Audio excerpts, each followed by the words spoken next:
347 seconds of video footage. That's all it took to turn everything we thought we knew about Appalachian mining history into a question mark. October 14th, 2024. A custom-built exploration robot designated as KTB-7 descends into a sealed coal mine in Boone County, West Virginia. The mine hasn't seen human presence since March 19, 1927. 97 years of darkness. 97 years of silence. The engineering team watches their monitors in a temporary command center erected 200 yards from the sealed entrance. Standard expedition. Standard protocols. They're expecting collapsed tunnels, flooded chambers, maybe some preserved mining equipment from the Roaring '20s. Historical documentation, scientific curiosity, nothing more.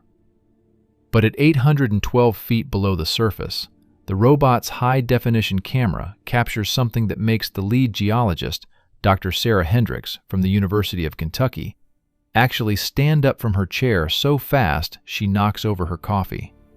The liquid spreads across the table, seeping into notebooks, but nobody moves to stop it.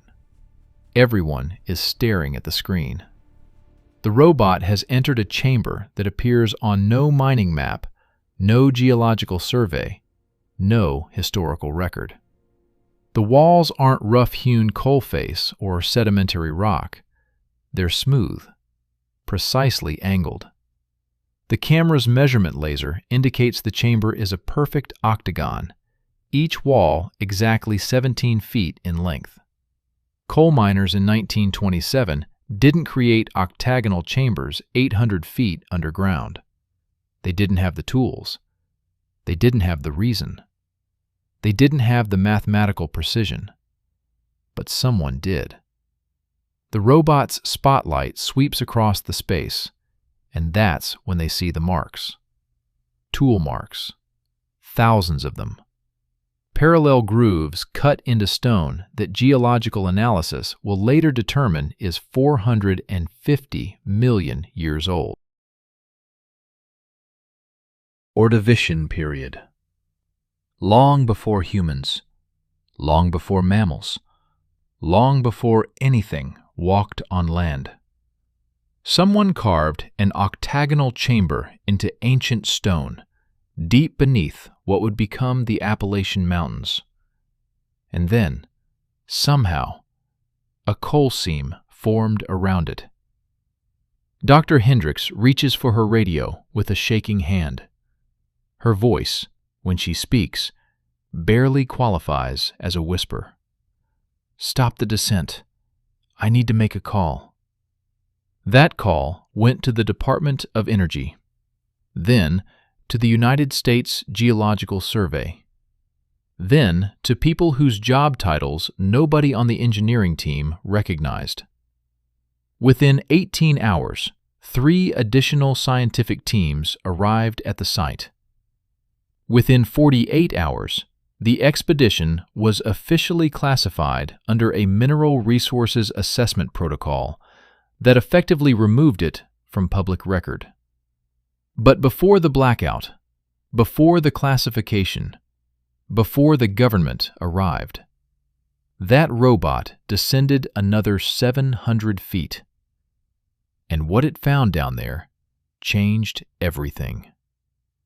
This is the story of Kettle Bottom Mine, the mine that swallowed 12 men in 1927 and never gave them back. The mine that was sealed not because it was dangerous, but because it was impossible. This is the story of what's actually down there and why, after 97 years, they finally had to look. The mine that swallowed 12 men. The town of Madison, West Virginia, doesn't appear on most maps anymore. Population 342 as of the 2020 census, down from nearly 8,000 in its peak year of 1923. The houses that remain are mostly empty. Windows like dark eyes watching the single main street where weeds push through cracked asphalt. But if you drive exactly 4.7 miles northeast on what used to be County Road 19, past the collapsed remains of the company store and the overgrown cemetery where headstones lean like broken teeth, you'll find a chain-link fence that's far too new, far too sturdy, and far too well-maintained for a town this forgotten. Behind that fence, set into the hillside and sealed with concrete that's been reinforced at least 3 times in the past century, is Shaft 17 of the Kettle Bottom Mine. The locals still call it the Devil's Throat. March 19, 1927 started as an unremarkable Saturday morning. Cold, but not unusually so for early spring in the mountains. 12 men descended into Shaft 17 at 6:45 a.m. for the day shift. Their names are still recorded in the ledger book that's now preserved in the West Virginia Mining Museum.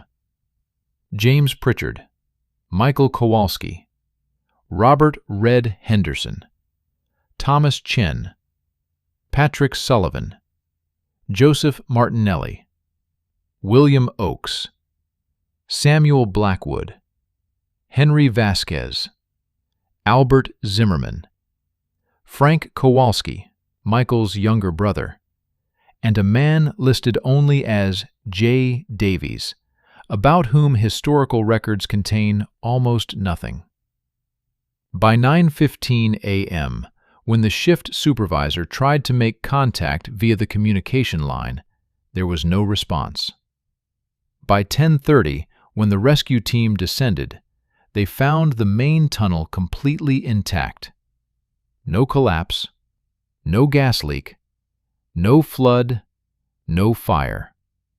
Just emptiness.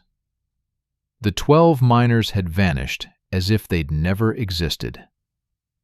What makes the Kettle Bottom disappearance different from the dozens of other mining tragedies that scarred Appalachian history isn't just the missing bodies. Mining accidents were horrifically common in the early 20th century. Cave-ins buried men alive. Explosions turned tunnels into furnaces. Methane gas killed silently. Floods drowned entire crews. But those disasters left evidence. Bodies, eventually. Debris. Destruction. Something. Kettle Bottom left nothing. The rescue team searched for 6 days. They brought in additional crews from neighboring mines. They extended their search to every mapped tunnel, every side shaft, every chamber on all 3 operational levels of the mine. Nothing. On the 7th day, something happened that the official report describes only as a significant geological event. Witnesses who were there, and 3 of them lived long enough to give interviews in the 1980s before they died, described it differently. They said the mine screamed. Albert Jennings, who was part of the rescue crew, told an interviewer in 1984, shortly before his death at age 89. It wasn't wind, wasn't gas escaping, wasn't timber settling. It was a sound that came up from deeper than we'd ever dug. Started low, like a moan, then rose up to this high pitch that made your teeth hurt. Lasted maybe 20 seconds. When it stopped, we all just looked at each other, and every man there knew the same thing without saying it. Those 12 boys weren't just gone. Something had taken them, and that something didn't want us looking. The mine was sealed 48 hours later. The official reason, according to the Boone County Mining Authority records, unstable geological conditions presenting unacceptable risk to personnel. But here's what makes even that official explanation strange: the method of sealing. Standard mine closures in the 1920s involved collapsing the entrance tunnel, maybe pouring some concrete. Quick, cheap, effective enough. Kettle Bottom was sealed with 3 separate concrete barriers, each one 5 feet thick, reinforced with steel rails from the mine's own track system. The company spent what would be equivalent to over $2 million in today's money on that seal, for a mine that was barely profitable even before the disaster. Why? The answer isn't in the official records, but it might be in the unofficial ones. In 2008, a historian named Dr. Marcus Webb was researching labor movements in West Virginia coal country. While going through archived personal papers donated by the family of Harold Sutton, who had been the general manager of Kettle Bottom, Webb found something extraordinary: a journal.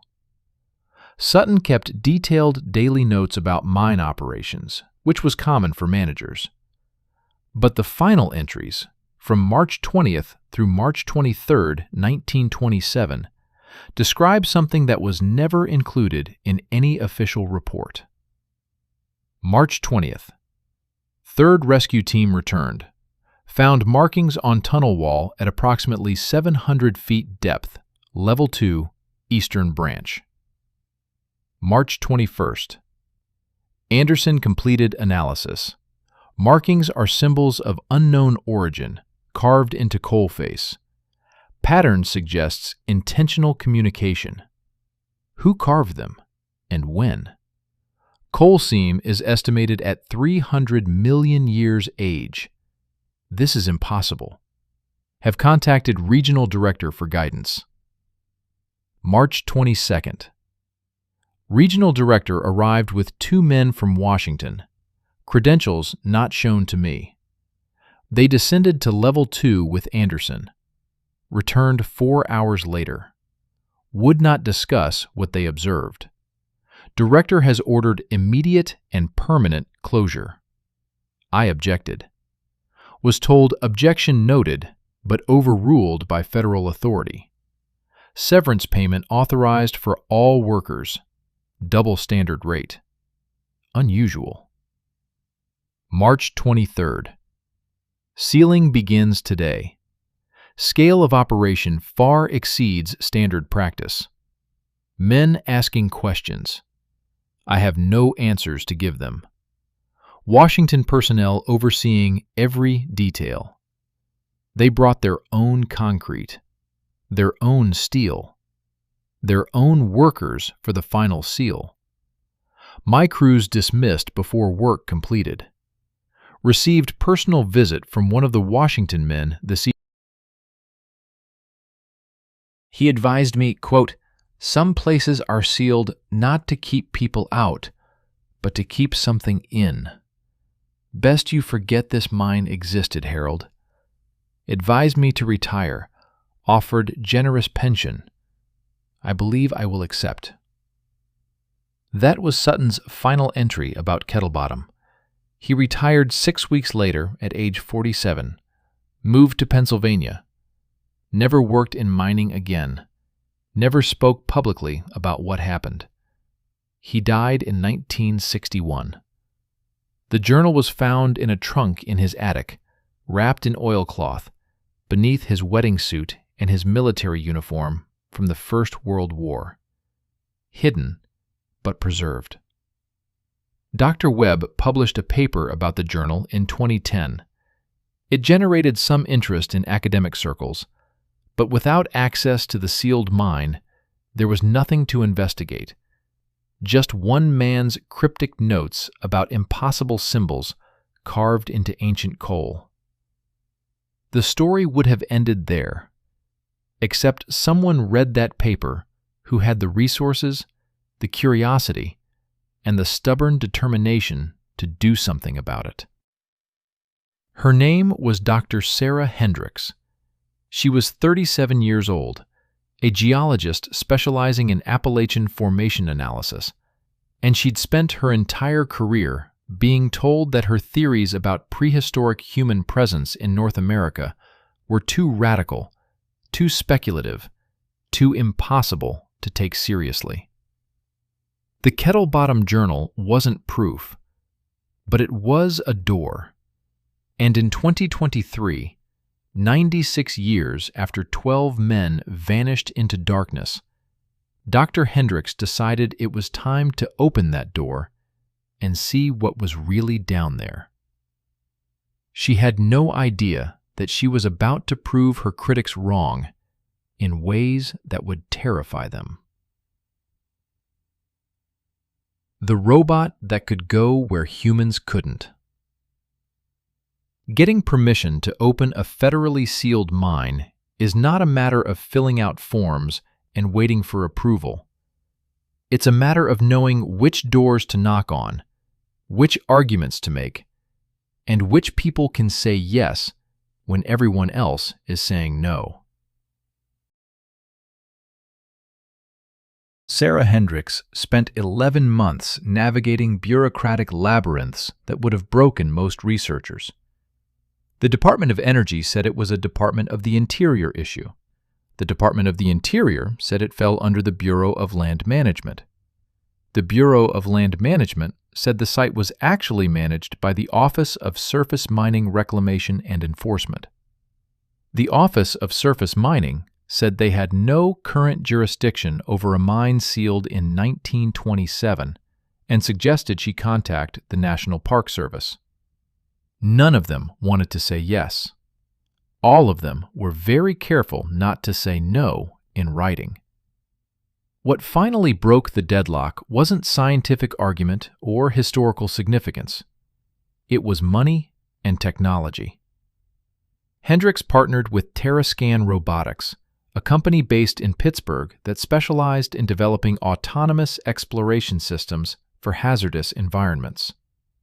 They'd made their reputation sending robots into collapsed buildings after earthquakes, into flooded subway tunnels, into compromised nuclear facilities.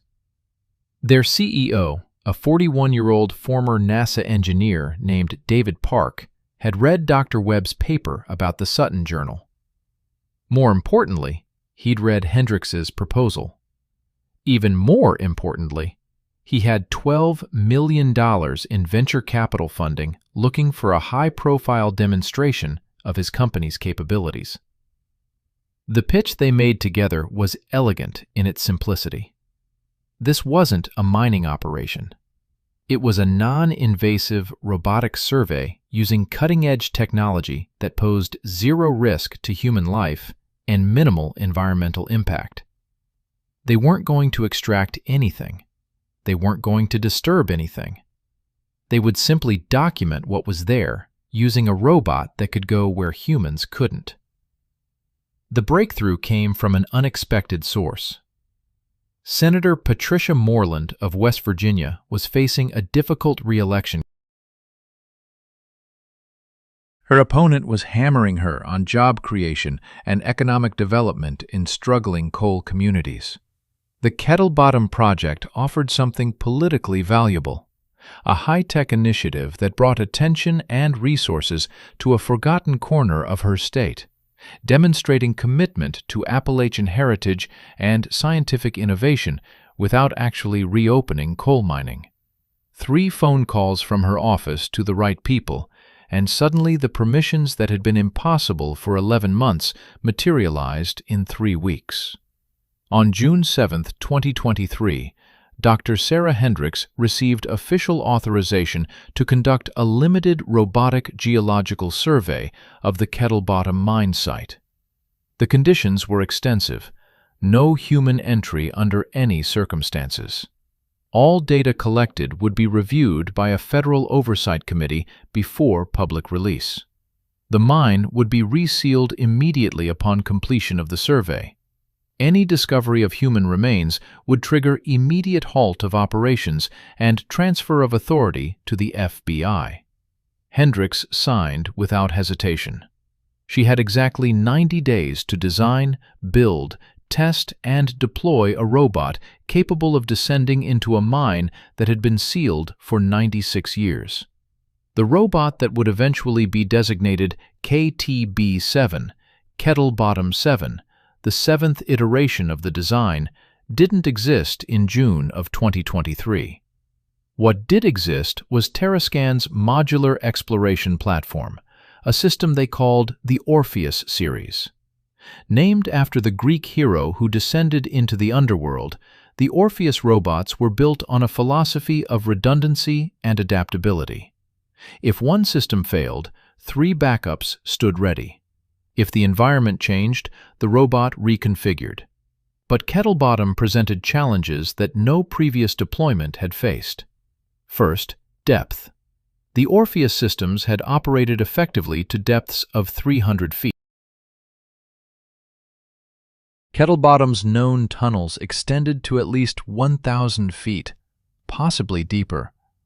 That meant dealing with increased pressure, potential flooding, and communication signal degradation through dense rock. Second, age. The mine had been sealed since 1927, almost a century of structural degradation, rotting timber supports, corroded metal, unstable roof sections. The robot needed to navigate through spaces that might collapse at any moment, while being delicate enough not to trigger those collapses itself. Third, mapping. The historical records of Kettle Bottom's layout were incomplete and potentially inaccurate. The robot would need to create its own 3-dimensional map in real time while exploring, ensuring it could always find its way back to the surface. Fourth, the unknown.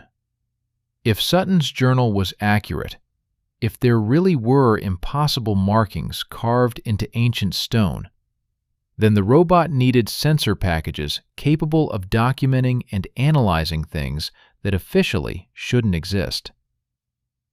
The engineering team that assembled in Pittsburgh in July 2023 included specialists in robotics, geology, archaeology, materials science, and what one team member jokingly called impossible shit documentation. Lead engineer Marcus Chen had worked on the Mars Curiosity rover before joining TerraScan. He approached Kettle Bottom with the same mindset as planetary exploration. Assume nothing. Prepare for everything. Build systems that can adapt to surprises. The KTB-7 that emerged from 3 months of intensive development was a machine that looked less like a robot and more like a mechanical spider designed by someone with a doctorate in paranoia. 8 articulated legs, each one independently controlled and capable of gripping, climbing, or bracing. This wasn't wheels and treads navigation. This was full 3-dimensional movement through irregular space. Dimensions: roughly 4 feet long, 3 feet wide, with legs that could extend up to 6 feet for climbing, or compress to 18 inches for squeezing through narrow gaps. Weight: 273 pounds. Heavy enough for stability, light enough that rotting timber could potentially support it. Power system: dual battery packs providing 60 hours of operation, supplemented by a fiber optic tether that could supply continuous power and data transmission for depths up to 2,000 feet. If the tether broke, the robot could operate autonomously for 2.5 days before requiring surface return. Sensor package: 7 high-definition cameras providing 360-degree vision. LiDAR for 3-dimensional mapping. Ground-penetrating radar for detecting voids and water. Atmospheric sensors for gas detection. Thermal imaging.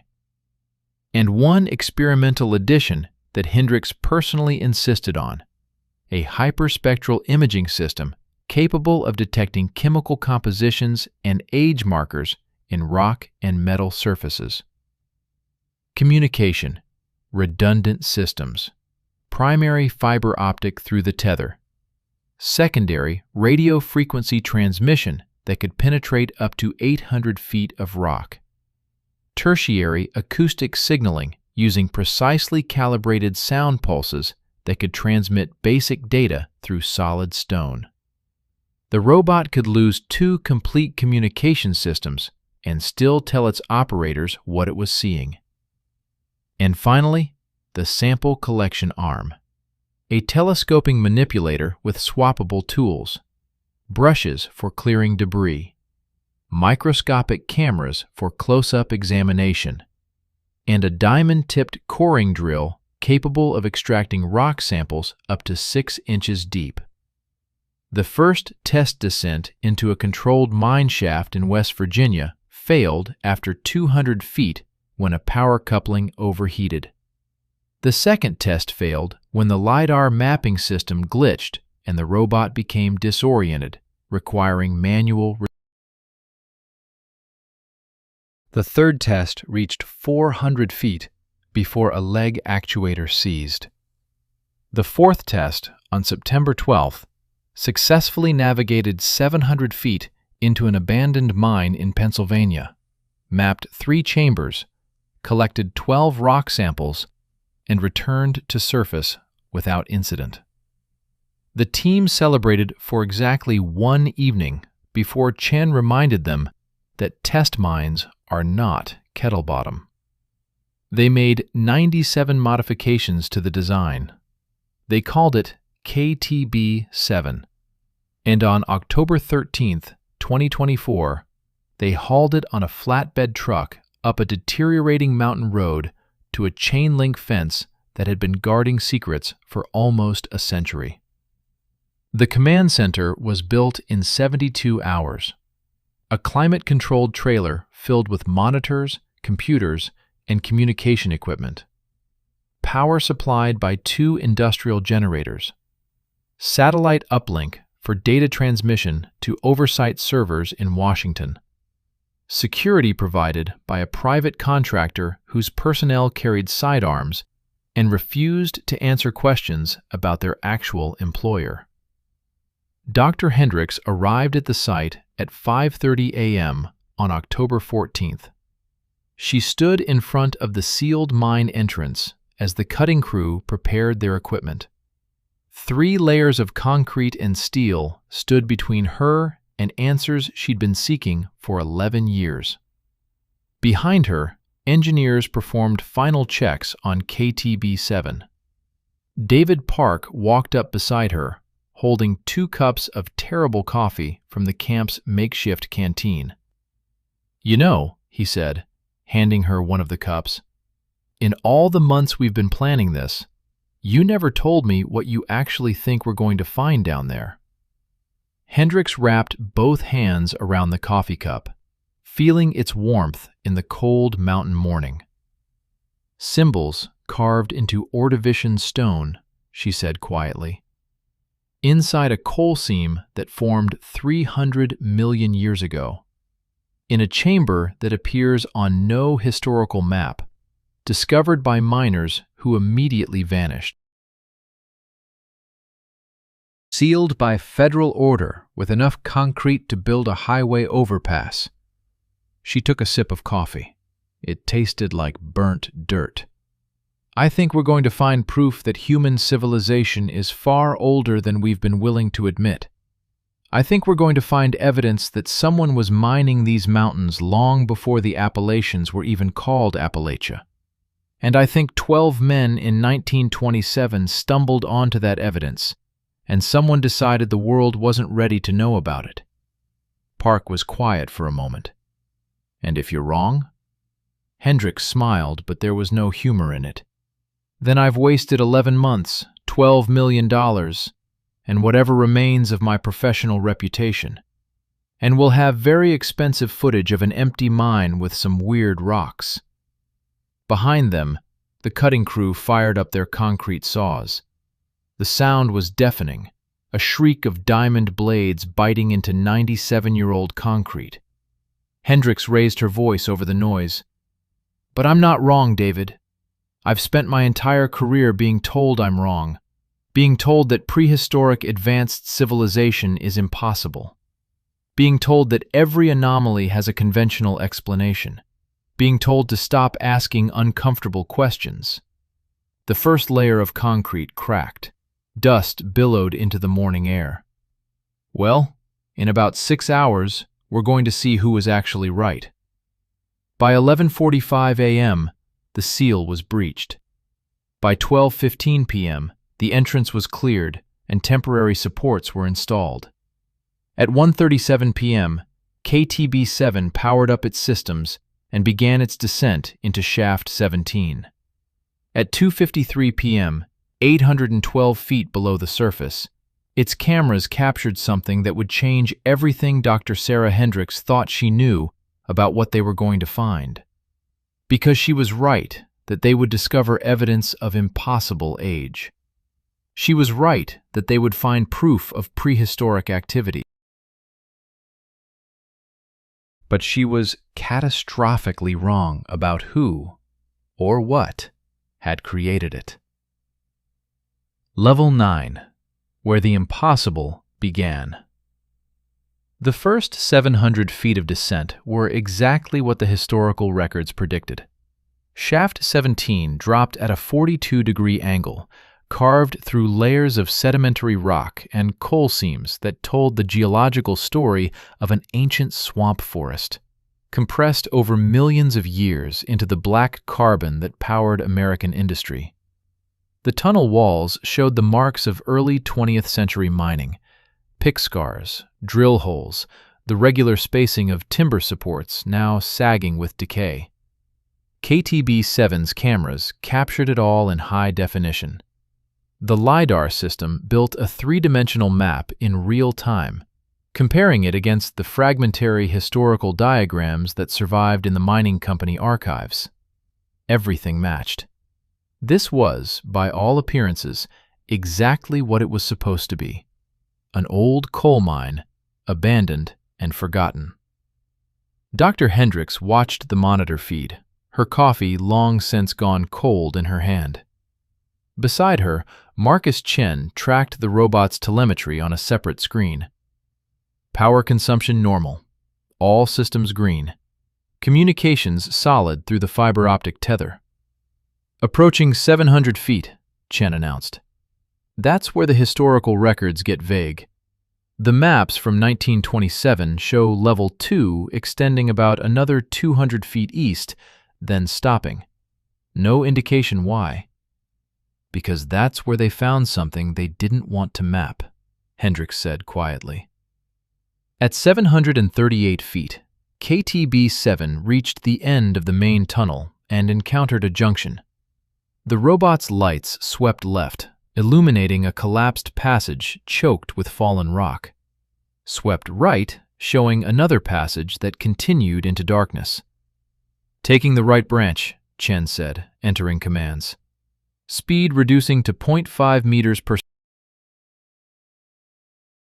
Enhanced scanning mode active. The robot advanced slowly, its 8 legs moving in a rhythm that somehow looked organic, despite being pure mechanical precision. The tunnel here was different, narrower. The walls showed fewer tool marks, as if the miners had been hurrying, excavating just enough space to move through without their usual methodical attention to width and height. At 762 feet, the atmospheric sensors detected a change. Temperature dropping, humidity increasing, air movement indicating a larger space ahead. At 781 feet, the tunnel opened up, and everyone in the command center went silent. The chamber that appeared on the monitors was enormous.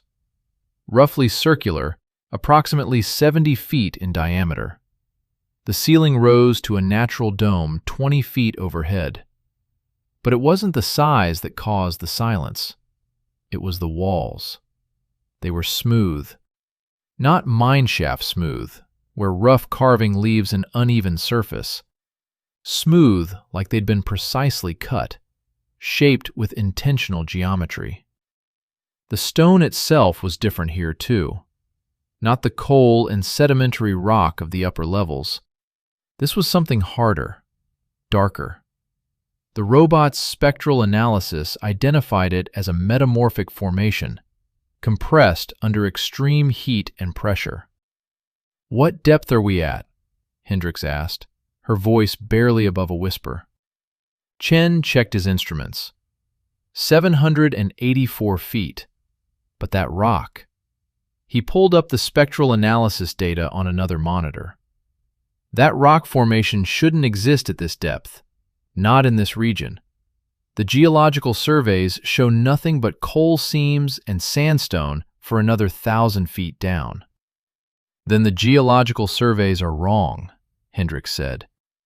She stood up from her chair, moving closer to the monitor, as if proximity would somehow reveal more detail.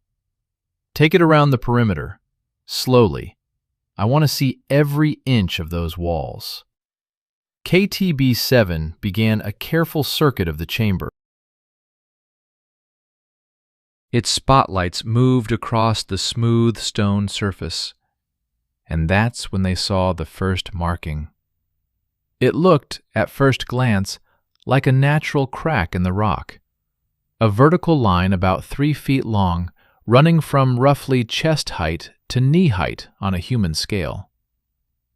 But as the robot's camera focused, as the image sharpened, it became clear this was no natural formation.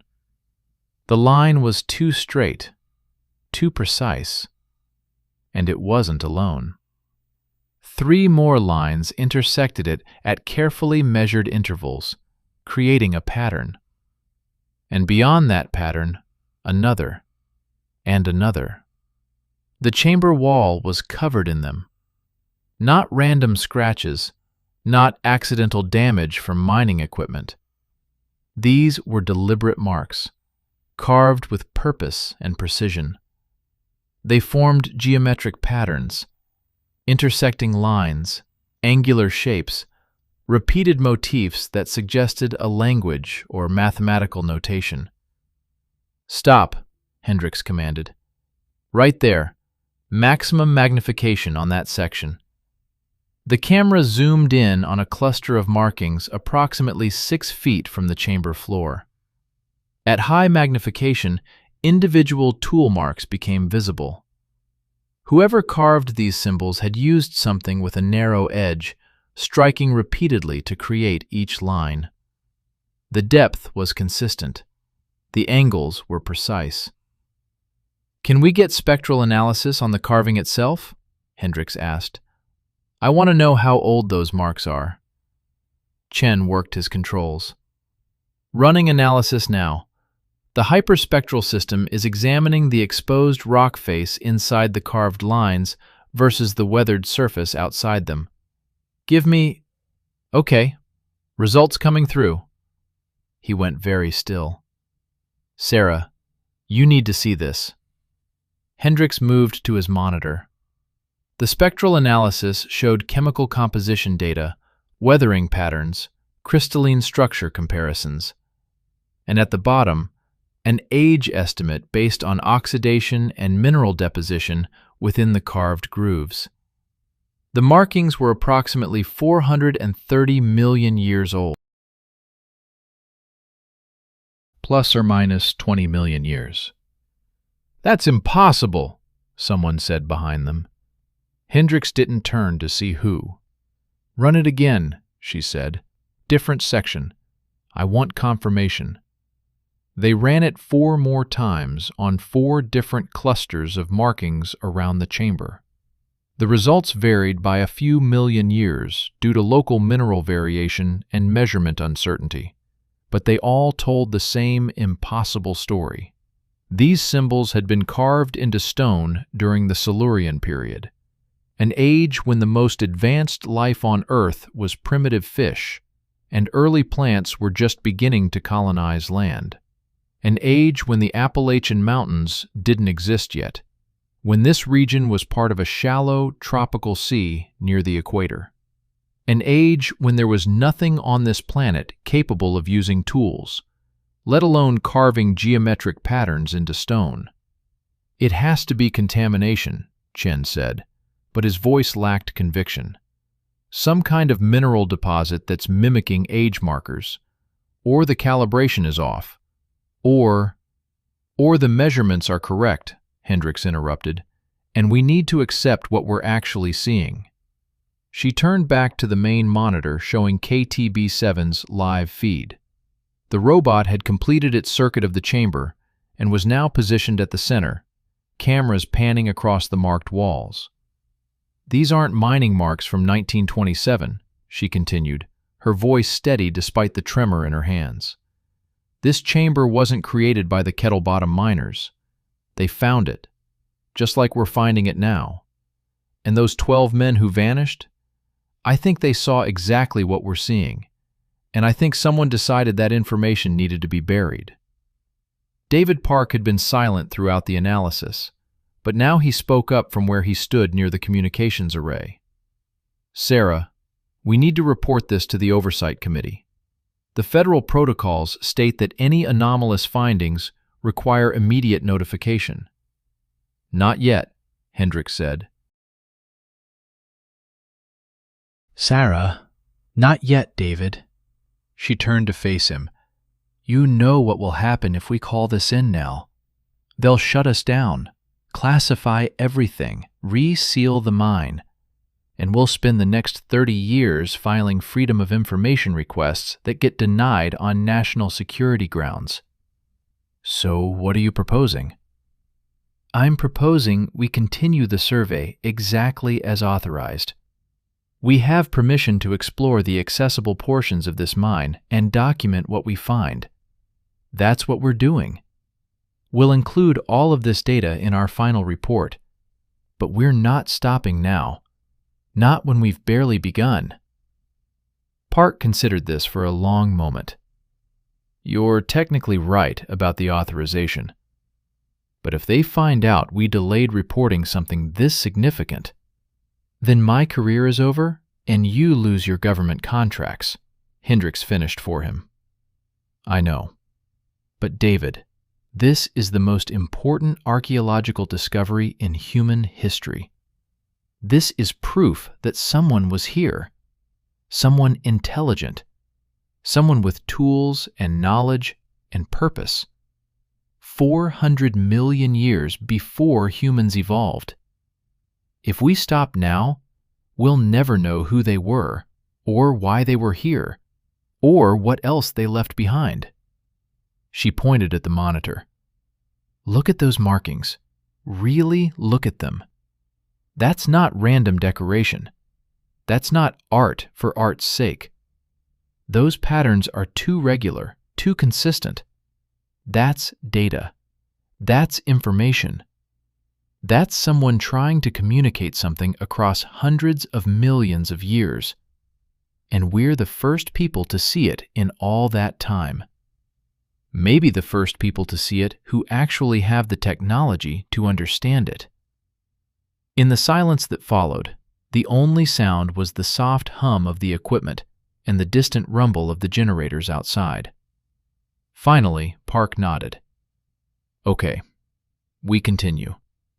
But Sarah, if this goes wrong, it goes wrong on me, she said. Not you, not TerraScan. I take full responsibility. She turned back to the monitors. Marcus, take us deeper. The historical records indicate at least 3 more levels below this point. If there's one impossible chamber, there might be others. Chen's hands moved across his controls. On the screen, KTB7 began moving toward the far side of the chamber, where the tunnel continued downward into darkness. They had no idea that the impossible chamber, with its 400-million-year-old markings, was just the beginning. They had no idea that at deeper levels, the robot would find things that would make ancient geometric symbols seem almost mundane by comparison. They had no idea that in 72 hours, the Department of Energy would send a team that included people without names, who carried weapons and spoke with authority that transcended normal bureaucratic channels. But in that moment, at 812 feet below the Appalachian Mountains, with evidence of prehistoric intelligence literally carved in stone around them. Dr. Sarah Hendricks felt something she hadn't felt in years of academic rejection and theoretical ridicule. Vindication. She'd been right. Someone had been here, long before humans, long before anything that should have been capable of shaping stone and leaving messages. The question now wasn't whether impossible things existed in the deep places of the earth. The question was, what else had they left behind? KTB-7 descended into the darkness to find the answer. And at 1,200 feet below the surface, it would discover artifacts that would force humanity to rewrite every assumption about who built what, when, and why. The artifacts that shouldn't exist. The descent from the first chamber to level 12 took 4 hours and 17 minutes. Not because of distance. The vertical drop was only 400 feet. But KTB-7 was navigating through a labyrinth that grew increasingly complex with every level. Tunnels branched and reconnected. Shafts dropped at irregular angles. Chambers opened unexpectedly, then narrowed into passages barely wide enough for the robot to squeeze through. And everywhere, the walls told stories that geology said were impossible.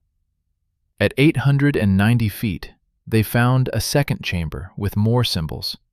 Different patterns this time, more angular, more complex. The spectral analysis aged them at 470 million years, older than the first chamber by 40 million years. At 940 feet, a collapsed section forced the robot to find an alternate route through a natural fissure in the rock. The fissure walls showed clear evidence of tool marks. Something had widened this natural crack, shaped it, made it passable. At 1,050 feet, they encountered water. Not a flood, just persistent seepage, dripping from the ceiling, pooling in depressions in the tunnel floor. The robot's waterproofing held. It continued forward, its legs splashing through puddles that hadn't seen light in nearly a century. Dr. Hendricks had been awake for 19 hours straight. Her eyes burned from staring at monitors. Her back ached from sitting in a chair that was never meant for this kind of marathon session. But she couldn't look away. Every meter the robot descended was another piece of evidence, another impossible data point, another crack in the foundation of accepted history. Marcus Chin was operating on his fifth coffee and pure nervous energy. His hands moved constantly across the controls, making micro-adjustments to the robot's path, managing power distribution, monitoring a dozen different systems simultaneously. David Park had left the command center twice. Once to deal with the security contractors who were asking too many questions about why the survey was taking so long.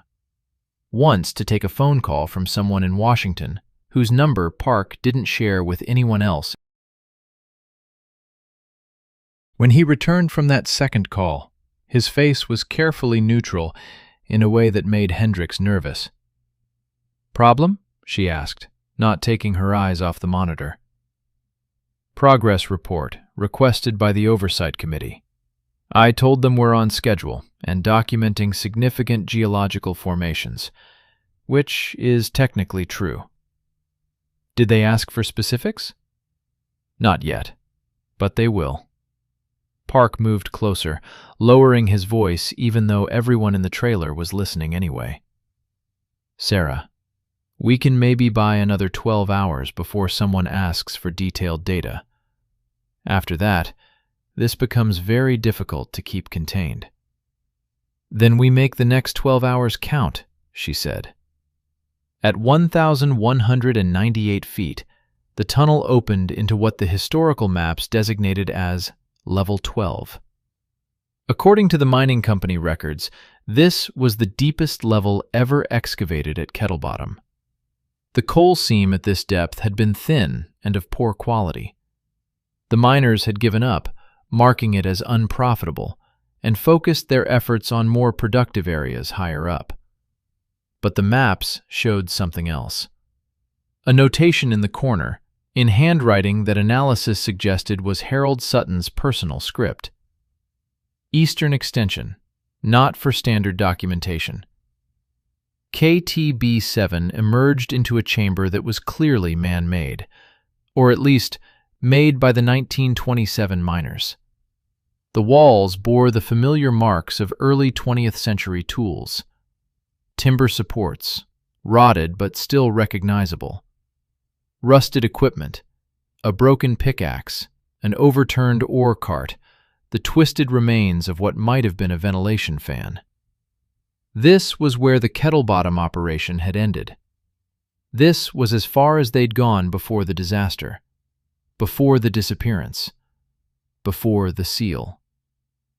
Atmospheric reading stable, Chen reported. No methane, no carbon monoxide. Temperature is 53 degrees. Humidity, 87. This place is cold and wet, but it's breathable. Take us to that eastern extension, Hendricks said. Whatever Sutton didn't want to document officially, that's what we need to see. The robot moved through the chamber, its lights playing across debris that had sat undisturbed for 97 years. A lunch pail, rusted through. A leather glove, stiff and cracked. Small human artifacts from men who had no idea they were about to become a mystery. The eastern passage was smaller than the main chamber entrance, rougher. The ceiling was lower, the walls more irregular. This wasn't part of the planned mine structure. This was exploratory, speculative. The miners had been following something, chasing some geological anomaly or mineral indicator. Or they'd been trying to reach something they'd detected but couldn't explain.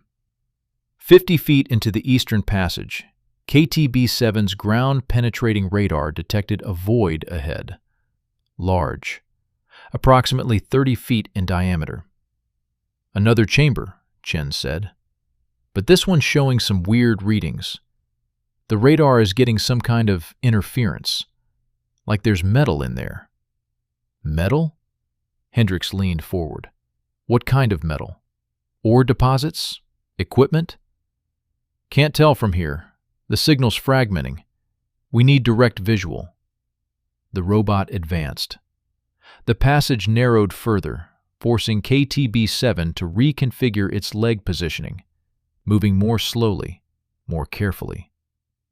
Then the tunnel walls fell away, and the chamber opened before them. What appeared on the monitors made everyone in the command center forget to breathe.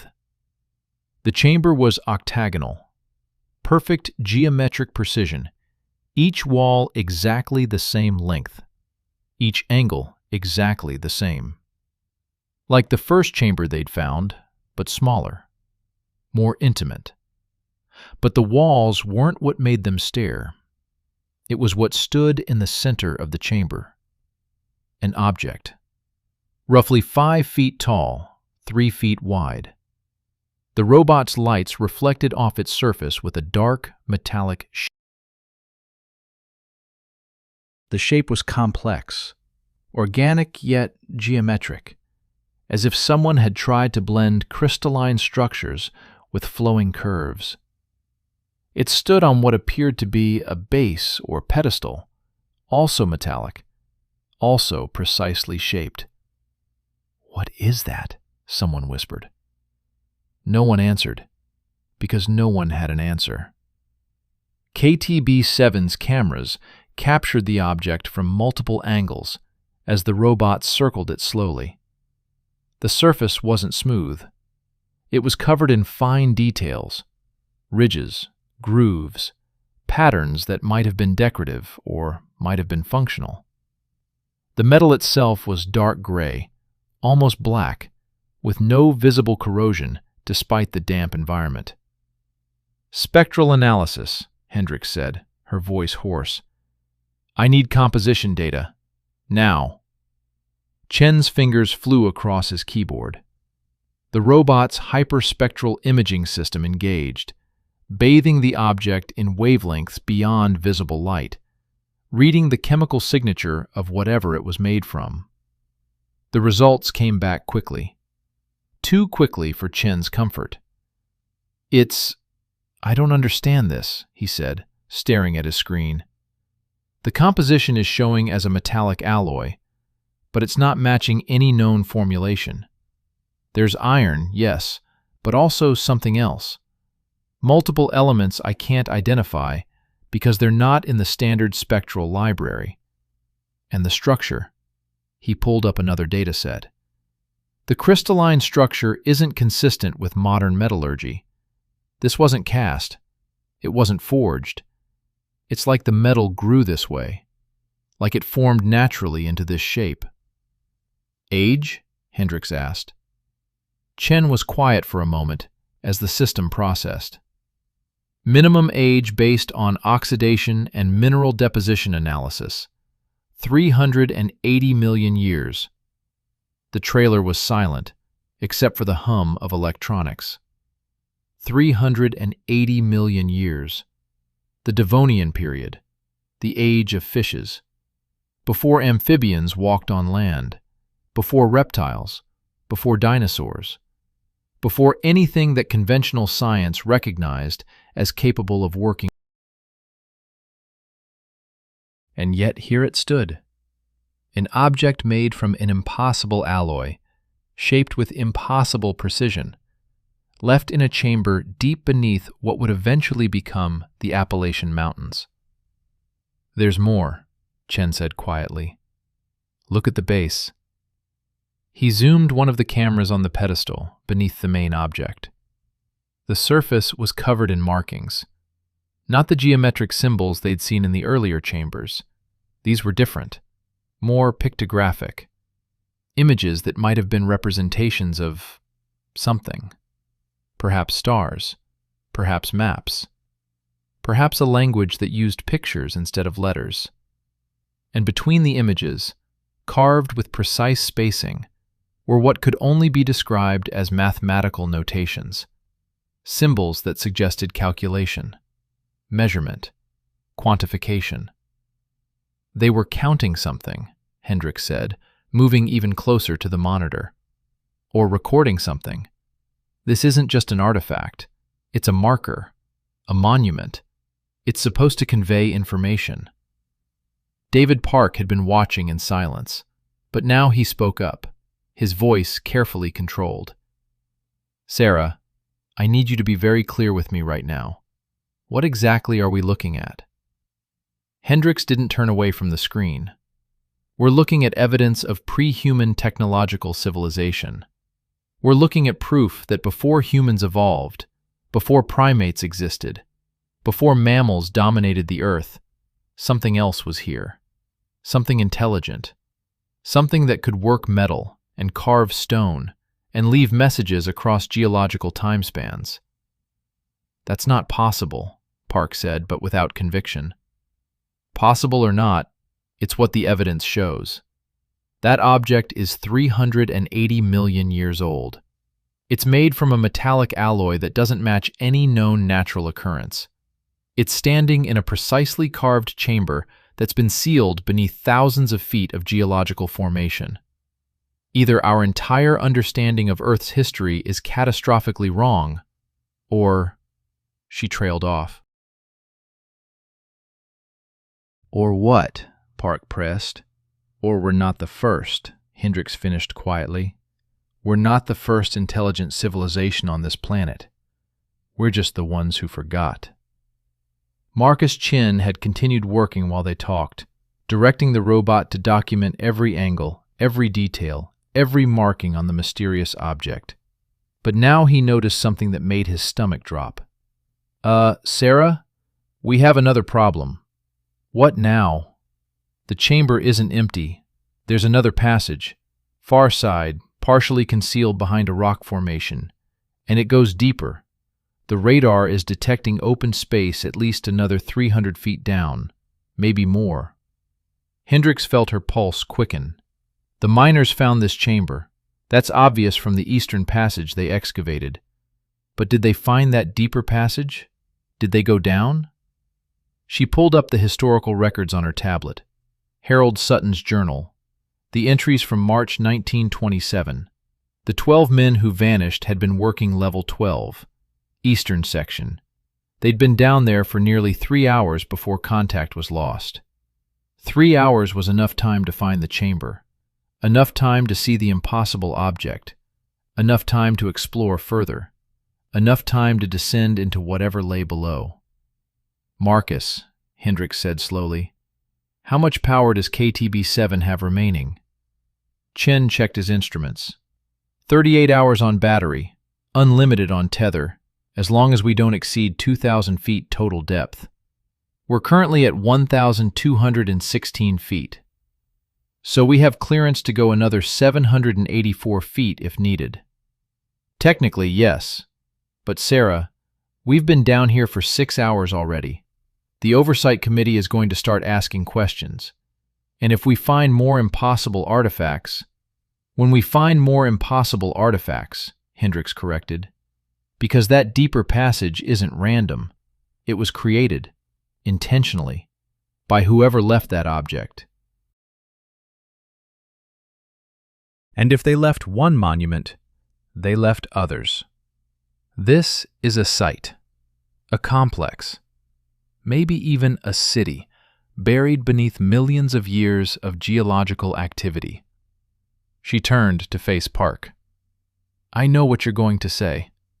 I know the risks. I know we're supposed to be documenting, not exploring. But David, those 12 miners went down there, into that deeper passage, and they never came back. If there's any chance of finding out what happened to them, it's down there.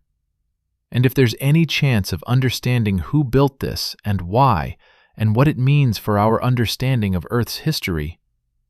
"It's down there," Park finished. "I know." He was quiet for a long moment, weighing options, calculating risks, making the kind of decision that corporate lawyers and government oversight committees would eventually dissect in excruciating detail. "Okay," he finally said. "We go deeper, but we document everything. Every meter, every discovery. And if we lose communication, if the tether breaks, if anything goes wrong, we abort immediately and extract the robot. Agreed?" "Agreed," Hendricks said. Chen was already programming the descent path into KTB-7's control system. "Route mapped. Passage looks stable. Preparing for deep exploration." On the monitors, the robot turned away from the impossible metallic object and moved toward the concealed passage that led into even deeper darkness. None of them spoke about what they all knew, that the miners who had gone down there in 1927 had never returned, that whatever lay below had been dangerous enough that someone had decided to seal the entire mine permanently, that they were now following in the footsteps of 12 men who had vanished into geology that wasn't supposed to have human-scale tunnels in it. But scientists don't stop just because the path ahead is dangerous. They stop when the questions run. And at 1,200 feet below the Appalachian Mountains, surrounded by evidence that rewrote the history of intelligence on Earth, Dr. Sarah Hendricks had more questions than ever. The robot descended into the concealed passage. The walls closed in. The darkness deepened. And at 1,500 feet, KTB-7 would discover something that would make the impossible metallic object seem like a simple curiosity. Something that had been waiting in the dark for 380 million years. Something that, impossibly, was still active. The deeper mystery. Shafts below the shafts. The passage beyond the chamber descended at a steep angle, 52 degrees, nearly a controlled fall. KTB-7 navigated it with careful precision, its 8 legs finding purchase on stone that was no longer sedimentary, no longer the familiar geology of Appalachian coal country. At 1,300 feet, the spectral analysis identified the surrounding rock as basalt, volcanic stone, the kind of formation that belonged miles deeper, formed from magma cooling under immense pressure. "This doesn't make geological sense," Chen muttered, studying his readouts. "We should be seeing sandstone, maybe some limestone. Basalt at this depth, in this region? It's like someone transplanted rock from a completely different formation and just inserted it here." "Or," Hendricks said quietly, "something happened here that changed the rock. Extreme heat, extreme pressure. An event that transformed the local geology into something it wasn't supposed to be." What kind of event could do that without leaving surface evidence? Hendricks didn't answer because she didn't have an answer. Not one that made sense within conventional geology. Not one that didn't invoke possibilities that sounded like science. At 1,370 feet, the passage leveled out briefly, and the robot's lights illuminated something that made everyone in the command center lean closer to their screens. Tool marks. But not like the ones above. These were different, more sophisticated. Instead of the repeated striking pattern that had created the symbols in the upper chambers, these marks were smooth, continuous, as if something had cut through solid basalt the way a laser cuts through butter. "That's not possible with primitive tools," Chen said. "Not even with modern diamond cutters could you get that kind of smooth, continuous cut. This is advanced material removal. This is technology." The passage continued downward. 1,400 feet. 1,450. The temperature was rising now. 53 degrees at level 12. 58 degrees here. 61. Increasing with depth in a gradient that suggested geothermal activity below. At 1,498 feet, KTB-7's forward cameras detected a change in the passage ahead. The tunnel was widening, opening into something larger. "Another chamber," Chen reported. "Significantly larger than the previous ones. Radar is showing—" Wait. This doesn't make sense. "What?" "The chamber is huge, at least 100 feet in diameter. But it's not circular. It's not octagonal. It's—" He pulled up the 3-dimensional mapping data on his screen. "It's a perfect sphere. A hollow sphere carved into solid basalt. And the walls are smooth. Not carved smooth, machined smooth. Like someone used a precision drill the size of a house to bore out a perfect bubble of space in the middle of solid rock."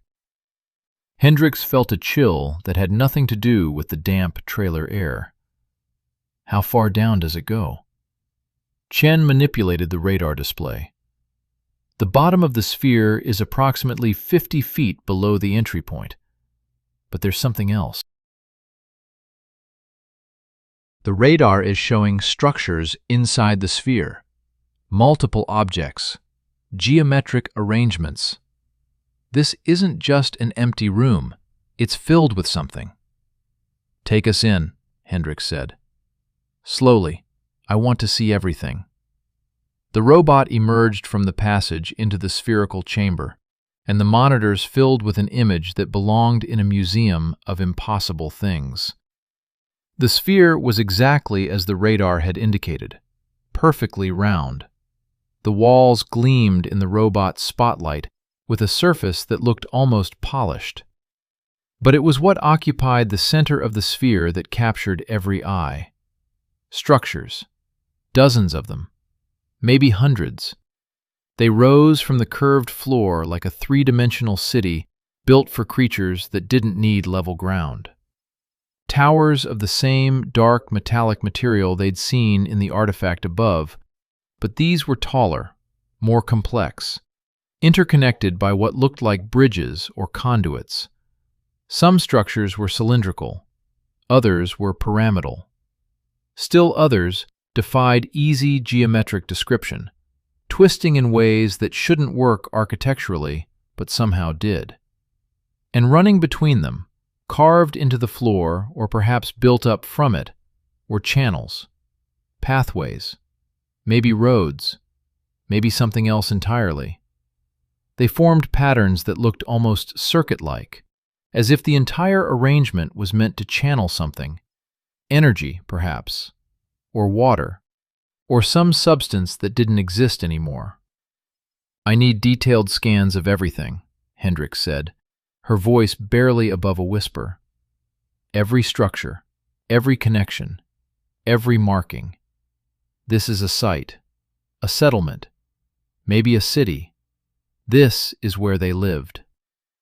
"Who?" Park asked, though he knew the answer. "Whoever was here before us, before humans, before anything we recognize as civilization. This is their home, or one of their homes.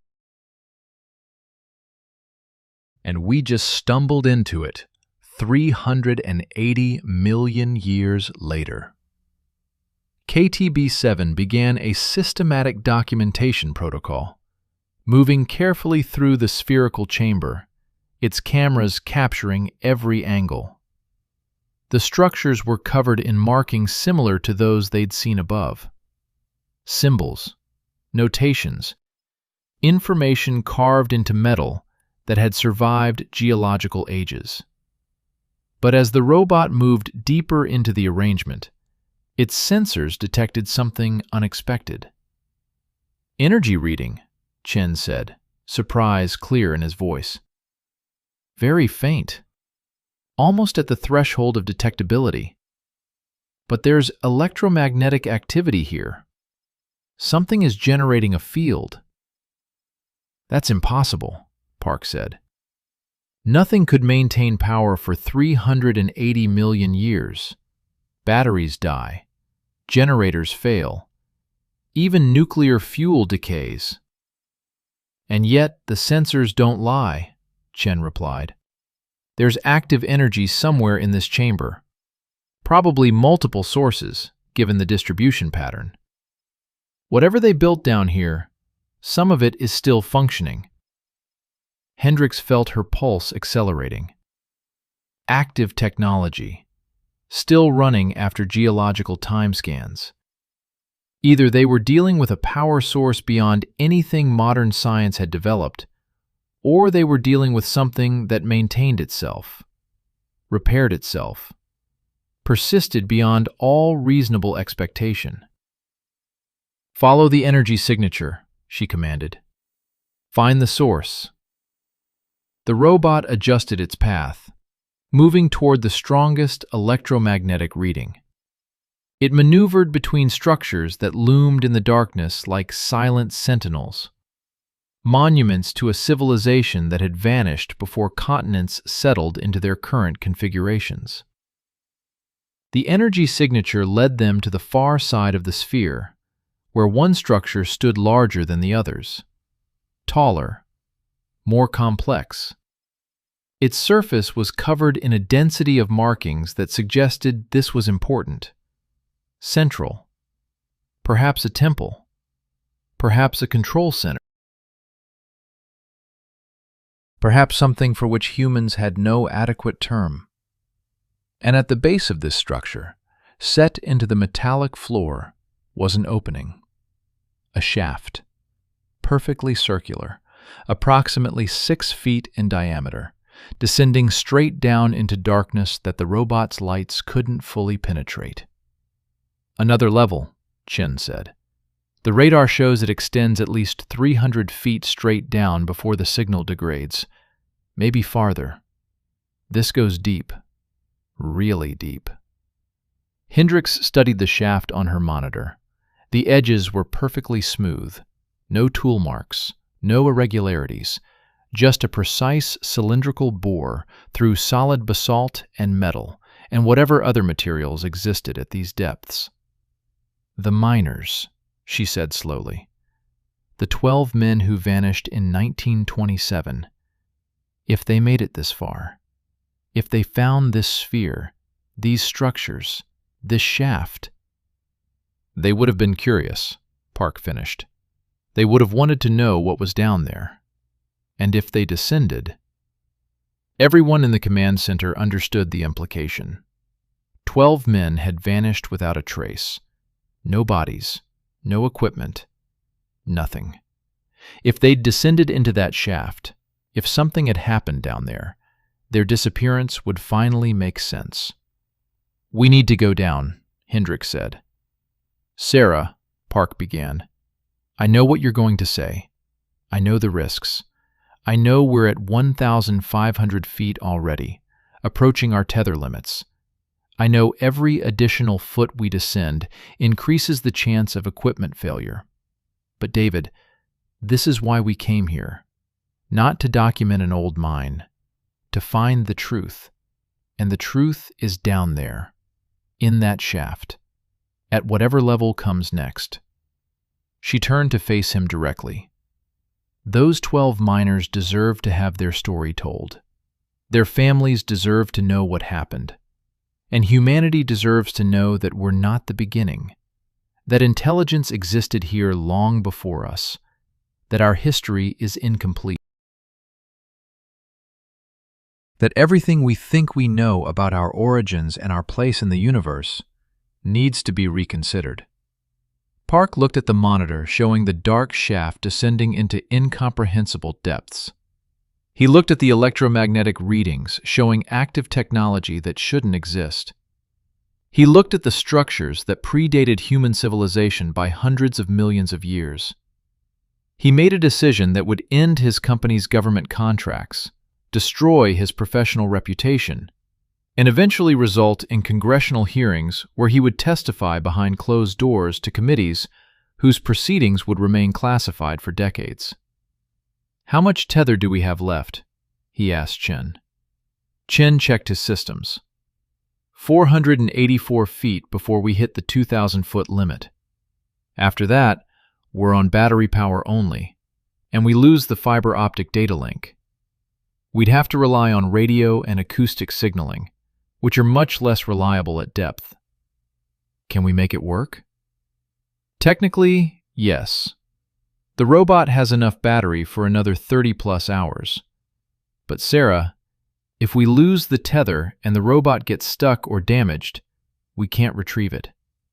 It stays down there forever. Then we make sure it doesn't get stuck, Hendricks said. She pulled up the control interface on her tablet. "I'm authorizing deep descent beyond standard safety parameters. Marcus, prep the robot for tether detachment at 2,000 feet.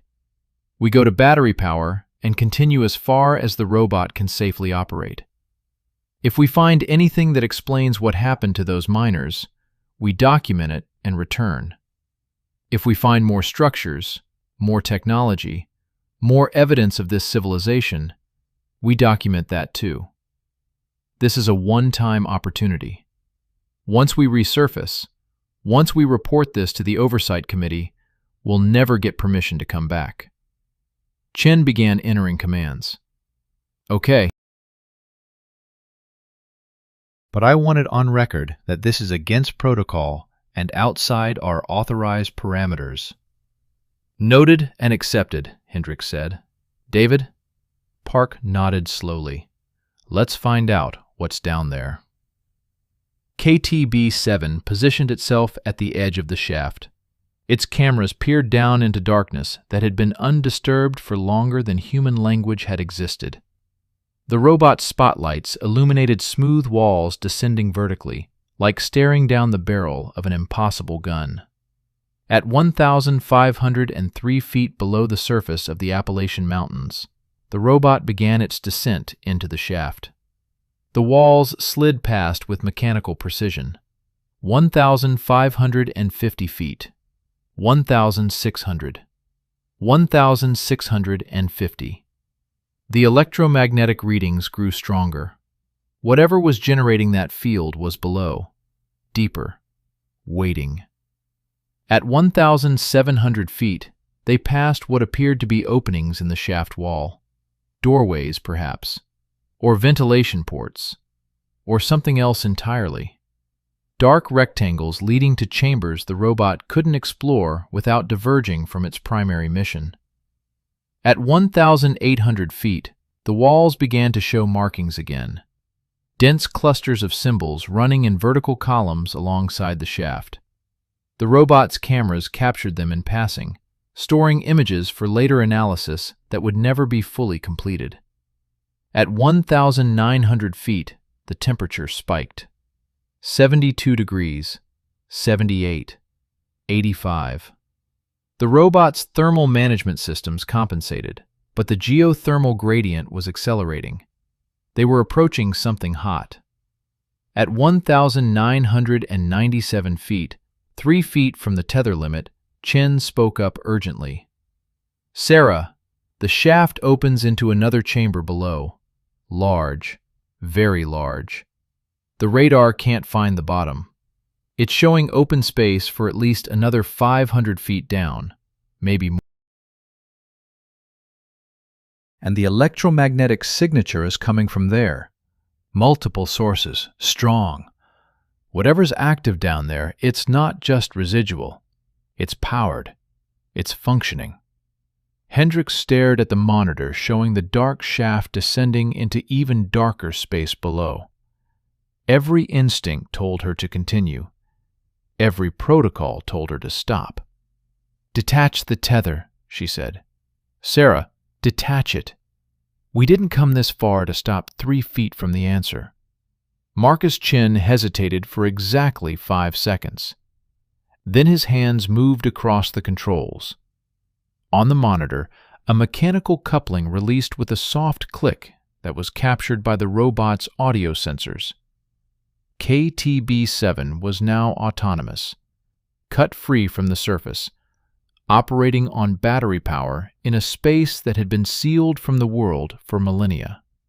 The robot descended past 2,000 feet, past 2,100, 2,200. At 2,283 feet below the Appalachian Mountains, KTB-7 emerged from the shaft into a chamber so vast that its lights couldn't find the far walls. And in that chamber, surrounded by structures that dwarfed everything they'd seen above, connected by conduits still faintly glowing with whatever energy source kept them minimally functional, they found it. The answer to what happened to the 12 miners in 1927. The answer to who had built this impossible city beneath the earth. The answer to questions humanity hadn't even known to ask. But first, they found the bodies. What the audio captured.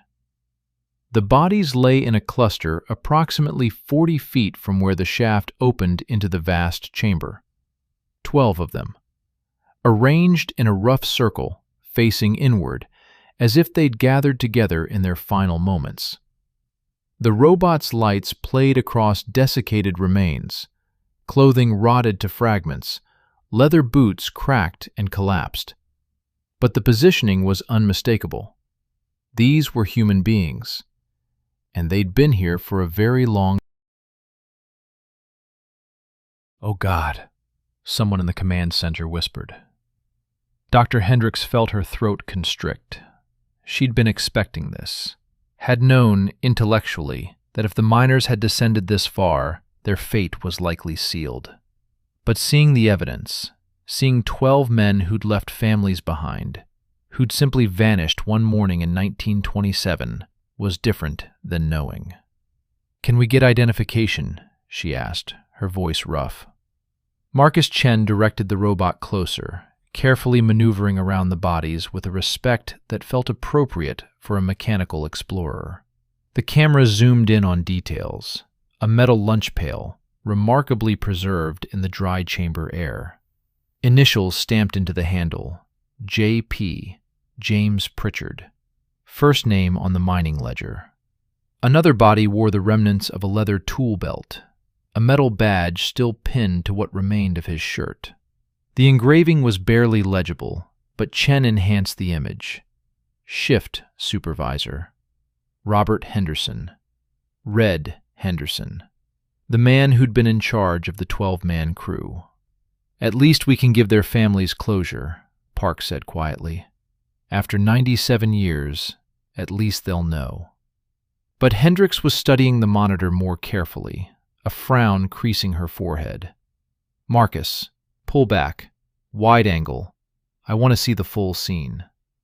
The robot's camera zoomed out, capturing the entire cluster of bodies in frame.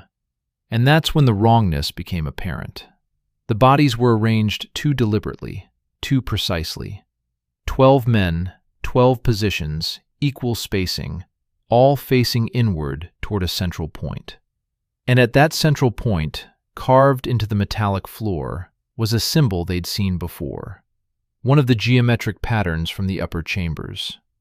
They didn't die here, Hendricks said slowly, working through the implications. Or rather, they did die here, but not randomly. They were positioned, arranged. Someone or something put them in this configuration. Post-mortem arrangement? Chen said. Some kind of burial ritual? By who? There was no one else down here. The mine was sealed days after they vanished. No rescue team made it this deep. No one had the capability to reach these depths in 1927. The alternative hung unspoken in the air between them. If no humans arranged the bodies, then something else had. Something that was still here when those 12 miners descended into darkness. Something that was still here now. Check for cause of death, Hendricks instructed. Trauma, asphyxiation, anything we can determine from visual inspection. KTB-7 moved systematically from body to body. No visible trauma. No evidence of crushing injuries from a collapse. No signs of burning from an explosion. The men appeared to have simply stopped. As if life had left them all at once, simultaneously, and then they'd been carefully arranged in their final resting place. I'm not seeing any obvious cause, Chen reported. No wounds, no... Wait. He zoomed one of the cameras in on the closest body's skull. Even through desiccated tissue and the degradation of nearly a century, something was visible. A mark. A small depression in the temporal bone, right above where the ear would have been. Is that damage? Park asked. Chen directed the robot to examine other skulls. Each one showed the same mark, same location, same size. Precise circular depressions, roughly half an inch in diameter, penetrating the bone. That's not natural decay, Hendricks said. That's deliberate. Something made those marks. Something with a tool, or a weapon, or... She trailed off, the implications cascading through her mind. Or a mechanism. Something designed to interface with a human skull at that exact point. What kind of interface? I don't know, but 12 men, 12 identical marks, 12 bodies arranged in a perfect circle around a symbol carved into the floor? This wasn't an accident. This wasn't a mining disaster. This was intentional. Someone or something down here did this to them. The command center fell silent, except for the ambient hum of equipment. Outside, dawn was breaking over the West Virginia mountains. Inside, they were staring at evidence of something that challenged every assumption about what was possible, what was real, what shared this planet with humanity. David Park broke the silence. Sarah, whatever did this to those miners, do we have any reason to believe it's not still here? Before Hendricks could answer, KTB-7's audio sensors picked up something that made every person in the command center go rigid with a fear they didn't fully understand. A sound, low, resonant, vibrating through the robot's microphones with a frequency that was almost below human hearing range. Not mechanical, not geological, something organic about it, despite originating from a place that shouldn't contain anything organic at all. Chen's hands flew across his controls, isolating the audio, filtering out background noise, amplifying the signal. The sound resolved into something clearer, something structured, a rhythm, a pattern, like language, but not like any language humanity had ever spoken. Is that? Park couldn't finish the sentence. It's communication, Hendricks said, her voice barely audible. Something down here is communicating, right now, while we're listening. The sound continued. The rhythm became more complex. Short pulses followed by longer ones. Intervals that suggested mathematical precision. Prime numbers, perhaps. Or something more sophisticated that humans simply couldn't recognize without more analysis. Where's it coming from? Hendricks demanded. Chen checked the directional audio sensors. Deeper in the chamber, maybe 300 feet from the robot's current position. The acoustic signature is bouncing off the walls, making it hard to pinpoint exactly. But it's definitely inside this chamber with us. With the robot, Park corrected. We're safely on the surface. The robot is down there. But the distinction felt hollow, because whatever was making those sounds knew the robot was there, had to know. The sounds had started within 30 seconds of KTB-7 entering the chamber. That wasn't coincidence. That was response. Can we analyze the pattern? Hendricks asked. Is there information encoded in it? Chin was already working on it, running the audio through analysis software designed to detect patterns in seemingly random noise. The results came back quickly. There's definitely structure, repeating sequences, intervals that correlate with mathematical constants. This isn't random noise. This is organized data transmission. But the bandwidth is incredible. There's way more information encoded in this than I can extract with our current tools. This is sophisticated communication. Very sophisticated. The sounds continued, and then they changed. The rhythm accelerated. The pitch varied more dramatically, and new elements entered the pattern. Harmonics, overtones, multiple frequencies layered together in ways that suggested more than one source.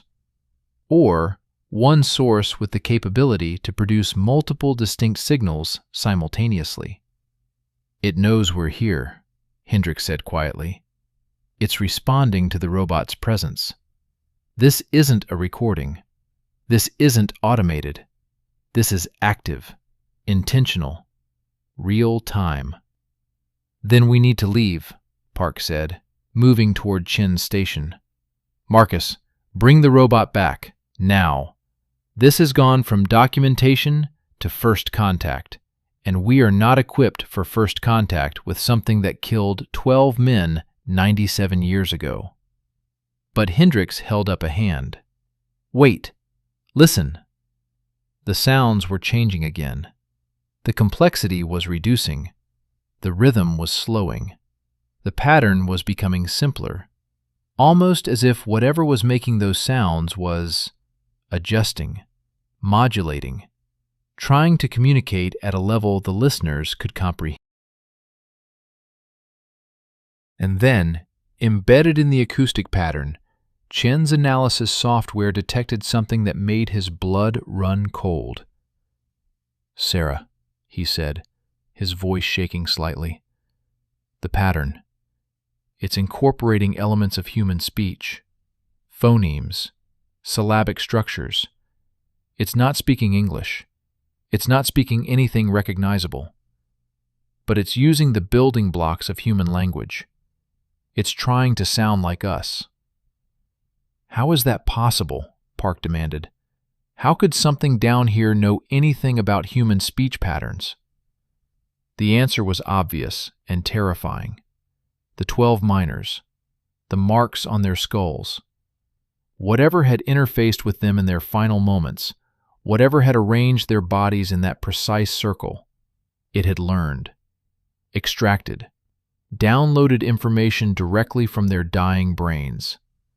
It knew what humans were because it had taken that knowledge from the last humans who'd come here. And now it was using that knowledge to communicate with the new arrivals. The sounds resolved into something almost recognizable, almost words, distorted, alien, but carrying the unmistakable cadence of attempted human speech. "See you." Everyone in the command center froze. "Know you here." The voice wasn't mechanical, wasn't electronic. It was something producing sound through physical vibration, but using those vibrations to approximate human phonetics with uncanny accuracy. "Come closer." "Abort," Park said firmly. "Marcus, bring the robot back right now. This is no longer a scientific survey. This is a threat situation." But Hendricks was staring at the monitor with an intensity that bordered on obsession. "Wait, it's not threatening. It's inviting. It wants us to approach, to see something, to understand something. It killed 12 miners. We don't know that for certain. We don't know what happened. Maybe they triggered something accidentally. Maybe they panicked. Maybe... No harm," the voice said, as if responding directly to their conversation, though that was impossible through the audio feed. "Show you truth." "How is it responding to us?" Chen demanded. "The audio feed is one way. It can't hear us talking up here." Unless it could. Unless there was something else happening. Some form of sensing or monitoring that went beyond conventional acoustics. The electromagnetic fields they detected, the active technology still functioning after 380 million years. Maybe surveillance was part of it. Maybe it had been watching the robot since it entered the upper chambers. Maybe it had known they were coming long before they knew it was here. "Sarah," Park said, his voice taking on an edge of command. "I'm pulling rank here. As the expedition lead and the person whose company is legally responsible for this operation, I'm ordering the robot's immediate extraction. We've documented 12 bodies. We've recorded anomalous audio. We have enough data to justify our presence here, but we don't have authorization for first contact protocols, and we don't have the expertise to handle whatever this situation has become." He was right. Hendricks knew he was right. Every protocol, every safety measure, every rational consideration said they should extract the robot, resurface, and report to authorities better equipped to handle what they'd found. But every instinct, every drive that had led her into a career of studying impossible artifacts and challenging established history, told her that this was the only chance. That if they left now, if they reported this to government oversight, it would be classified, sealed, buried under national security protocols. just like it had been in 1927, just like it would be again. And humanity would remain ignorant of what lived beneath their feet, what had been here before them. What might still have knowledge and perspective that could reshape everything humans thought they understood about their place in the universe. 5 minutes, she said. Give me 5 minutes. If whatever's down there wanted to destroy the robot, it could have done so already. But it hasn't. It's communicating, inviting, trying to establish connection. Let me see what it wants to show us. 5 minutes. Then we extract. Park looked at her for a long moment. Then he looked at Chen. Then at the monitor showing the vast chamber where 12 men had died and something ancient still lived. 5 minutes, he finally said. But at the first sign of threat, at the first indication of danger to the equipment, we pull out. Clear? Clear, Hendricks agreed. She turned to Chen. Move the robot toward the sound source. Slowly, carefully. Let's see what's waiting for us. KTB-7 began moving deeper into the chamber. The structures rose around it like a city of giants, dark metal reflecting the robot's lights in muted gleams. The sounds continued, guiding. The attempted words grew slightly clearer, as if whatever produced them was learning, adapting, improving its mimicry of human speech with each passing moment. Closer. See. Understand. At 2,400 feet below the surface, 300 feet from where the 12 miners lay in their eternal circle, KTB-7's lights fell upon something that made Dr. Sarah Hendricks realize that everything they'd discovered so far, the chambers, the symbols, the artifacts, the impossible city, had been just the entrance, the beginning of something far larger. The prologue to a story written in metal and stone across geological ages. And what stood before the robot now, still active, still aware, still waiting after 380 million years, was the author of that story. The sealed chamber and the decision. It was beautiful in a way that nothing made by human hands could ever be. The structure rose from the chamber floor like a fusion of cathedral and machine, organic curves blending seamlessly with geometric precision. Roughly 60 feet tall, maybe 40 feet in diameter at its widest point, composed of that same dark metallic material that seemed to absorb light rather than reflect it. But unlike the other structures they'd seen, this one was different. It was alive. Not biologically alive, but active, functional, purposeful. The surface pulsed with faint luminescence, patterns of light moving across its skin like thoughts made visible. Blues and greens predominated, colors that human eyes could perceive, though there were hints of something else, wavelengths that the robot's cameras captured, but the monitors couldn't quite reproduce. And the sounds were coming from inside it. "What is that?" Chen whispered, though whispers seemed appropriate in the presence of something so profoundly other. "It's a vessel," Hendricks said, her analytical mind working even as her emotional response bordered on awe. "Or a container. Or a housing.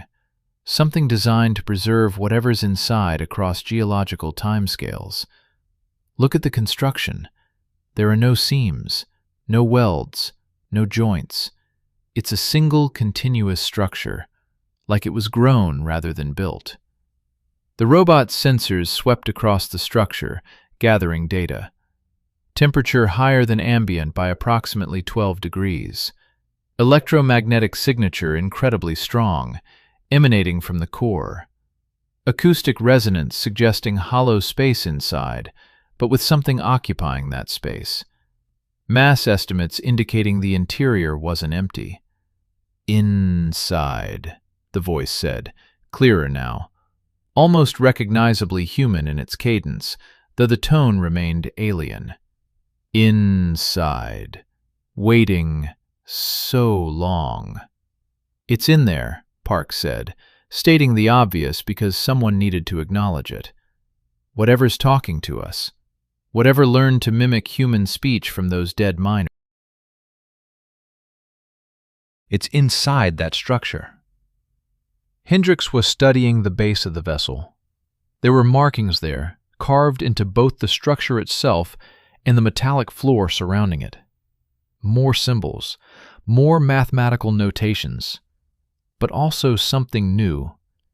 Pictographs that were almost narrative in nature. Images that seemed to tell a story. "Marcus, can you get me close-up detail on those base markings? Maximum resolution." The robot maneuvered closer, its cameras focusing on the carved images. They appeared in sequence, like panels in a comic book or frames in a film, telling a story that could be read even across the barrier of 380 million years. The first image showed what appeared to be celestial bodies, spheres of different sizes, arranged in a pattern that might represent a solar system. But not our solar system. The proportions were wrong. The number of planets was wrong. The second image showed one of those spheres in detail. A planet covered in structures similar to what they'd found in this chamber. Cities, perhaps, or complexes, or something else for which humans had no term. The third image showed that planet cracking apart, literally breaking into pieces. Catastrophe rendered in simple carved lines. The fourth image showed vessels like the one before them now, but many of them, launching away from the dying world. Exodus, evacuation, survival. The fifth image showed those vessels traveling through space, through time, arriving at a new sphere. A planet shone with primitive life forms, simple organisms, early evolutionary stages. Earth. 380 million years ago. The sixth image showed the vessels descending beneath the surface of that new planet, burying themselves deep, hiding, or preserving, or waiting. And the seventh image, the final one in the sequence, showed something emerging from one of the buried vessels, a form that was difficult to interpret, not clearly biological, not clearly mechanical. Something that existed in the space between definitions. "It's a seed bank," Hendricks said, her voice trembling with the magnitude of the realization. "Or an archive, or a refugee colony. An advanced civilization faced extinction. They built these vessels, loaded them with their knowledge, their technology, maybe even their consciousness.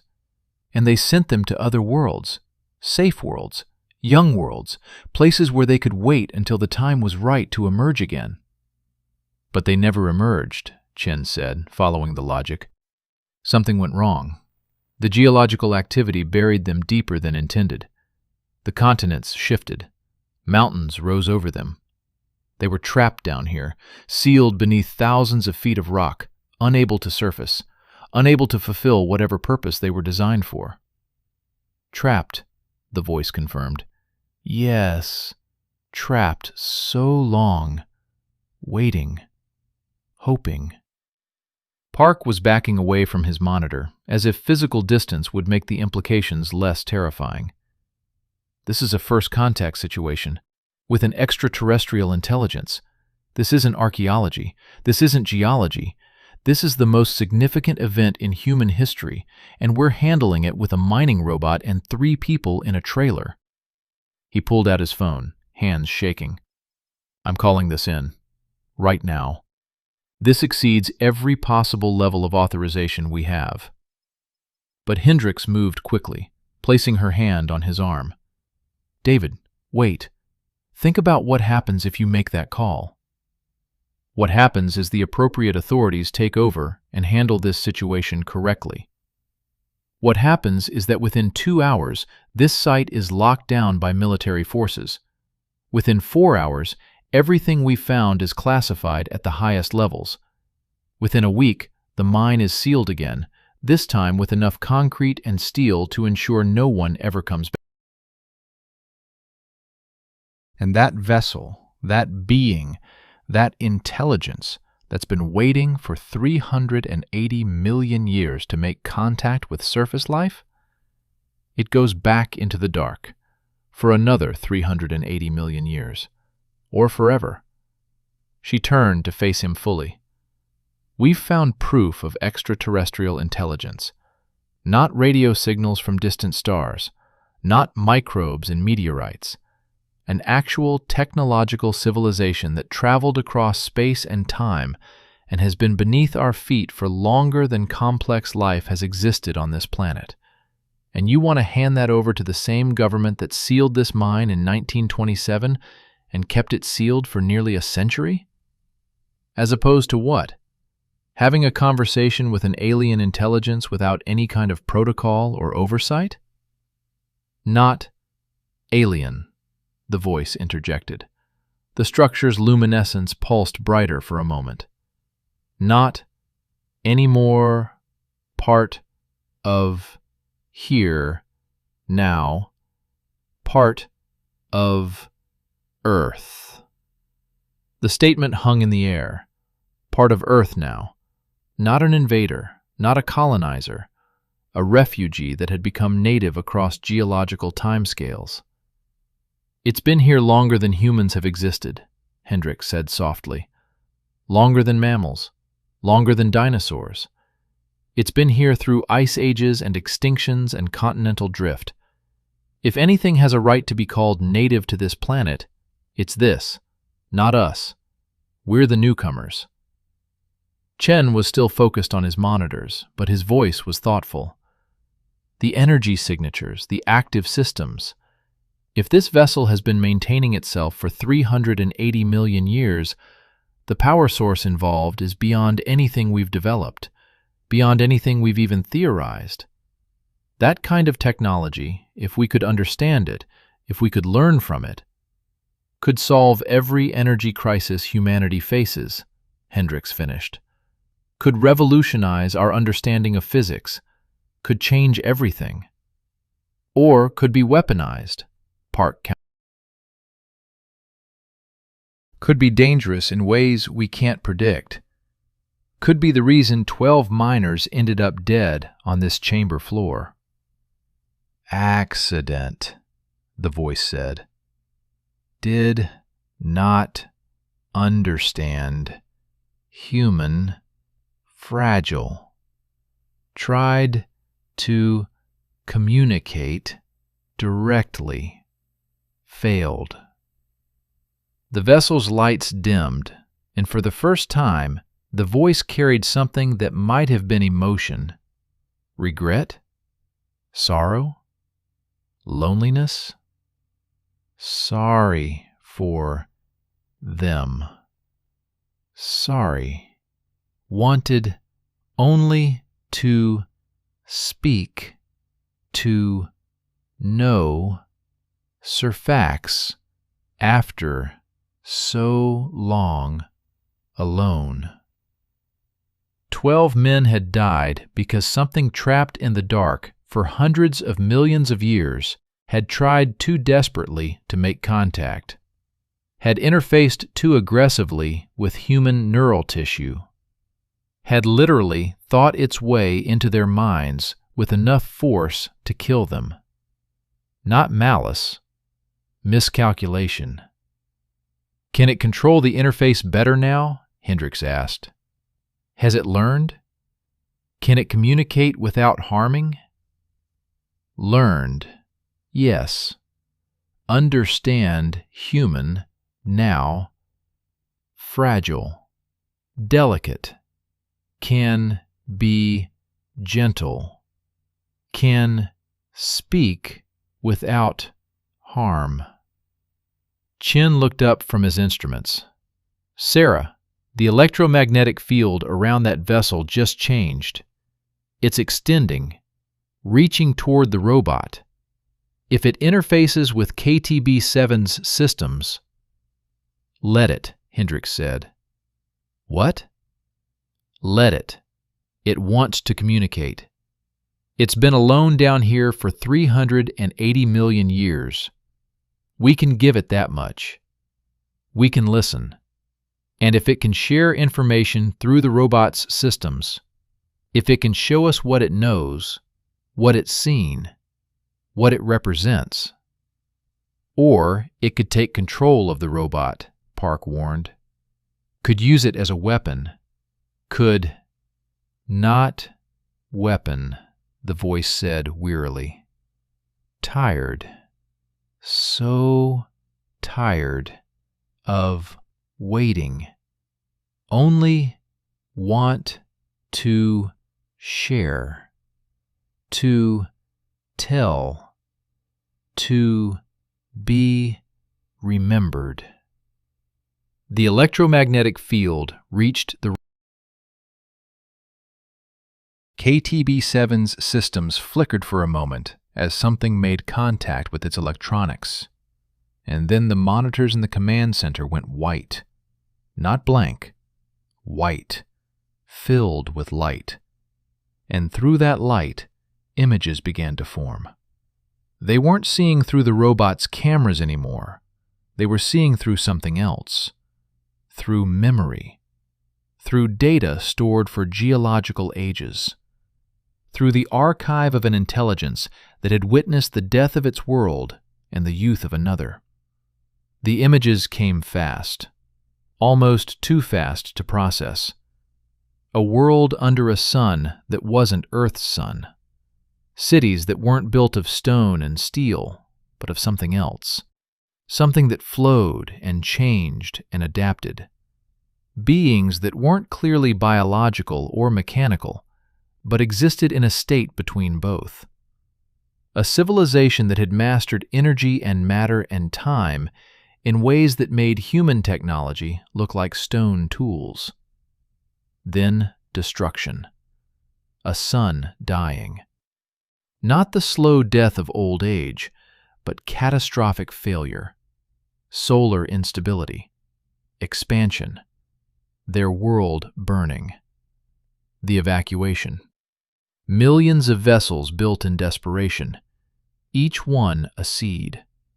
Each one carrying a fragment of everything they'd been. Technology, knowledge, and consciousness. Minds uploaded, preserved, transformed into something that could survive the journey across stars and eons. Most vessels failed. The journey was too long. The stars too far apart. Systems degraded. Power failed. Most of the refugees never reached new worlds. But some did. This one did. Arrival at a young blue world covered in primitive oceans. Descent beneath the crust. Burial in the deep places where geological activity wouldn't destroy the fragile technology. Where there was heat for power. Where there was time to wait. Waiting for the surface to develop intelligence. To develop technology.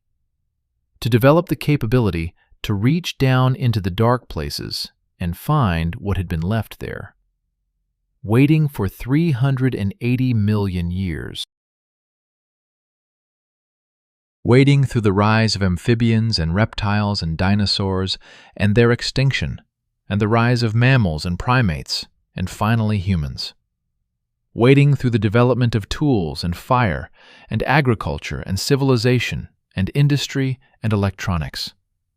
Waiting for someone to finally dig deep enough, to finally ask the right questions, to finally be ready to listen. The images stopped. The monitors returned to normal, showing KTB-7's cameras and the pulsing vessel and the vast, dark chamber. Everyone in the command center was silent. Chen was crying, tears streaming down his face without his seeming to notice. Park was leaning against the wall, looking like someone had physically struck him.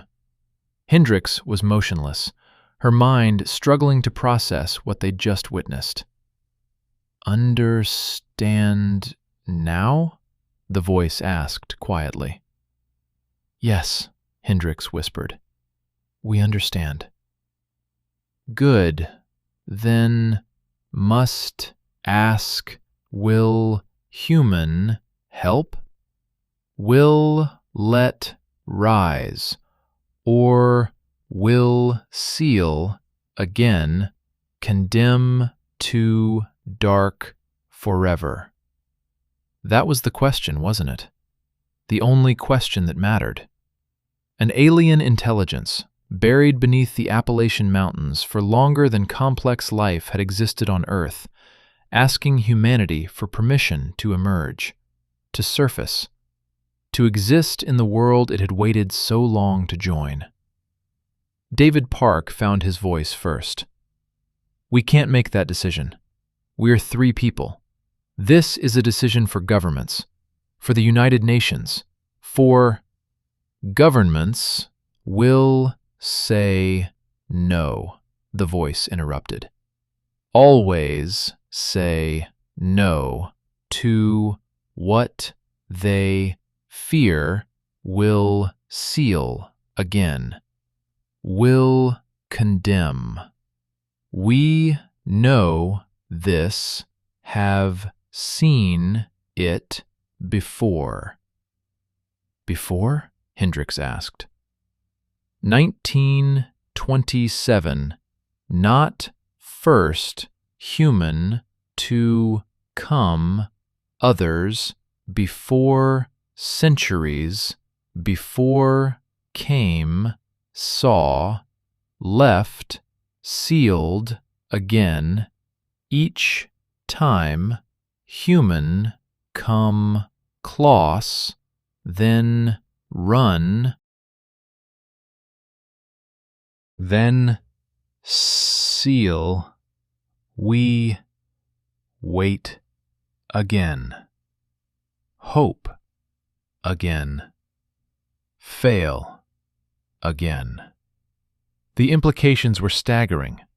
This hadn't been the first time humans had discovered this place. There had been other expeditions, other encounters, throughout history. And each time, someone had decided the world wasn't ready, had sealed the site, had classified the evidence, had kept humanity ignorant. "How many times?" Hendricks asked. 7 times, over thousands of years. We call, they come, they see, they fear, they seal. 7 times, across thousands of years. 7 opportunities for humanity to expand its understanding. 7 times that fear had won over curiosity.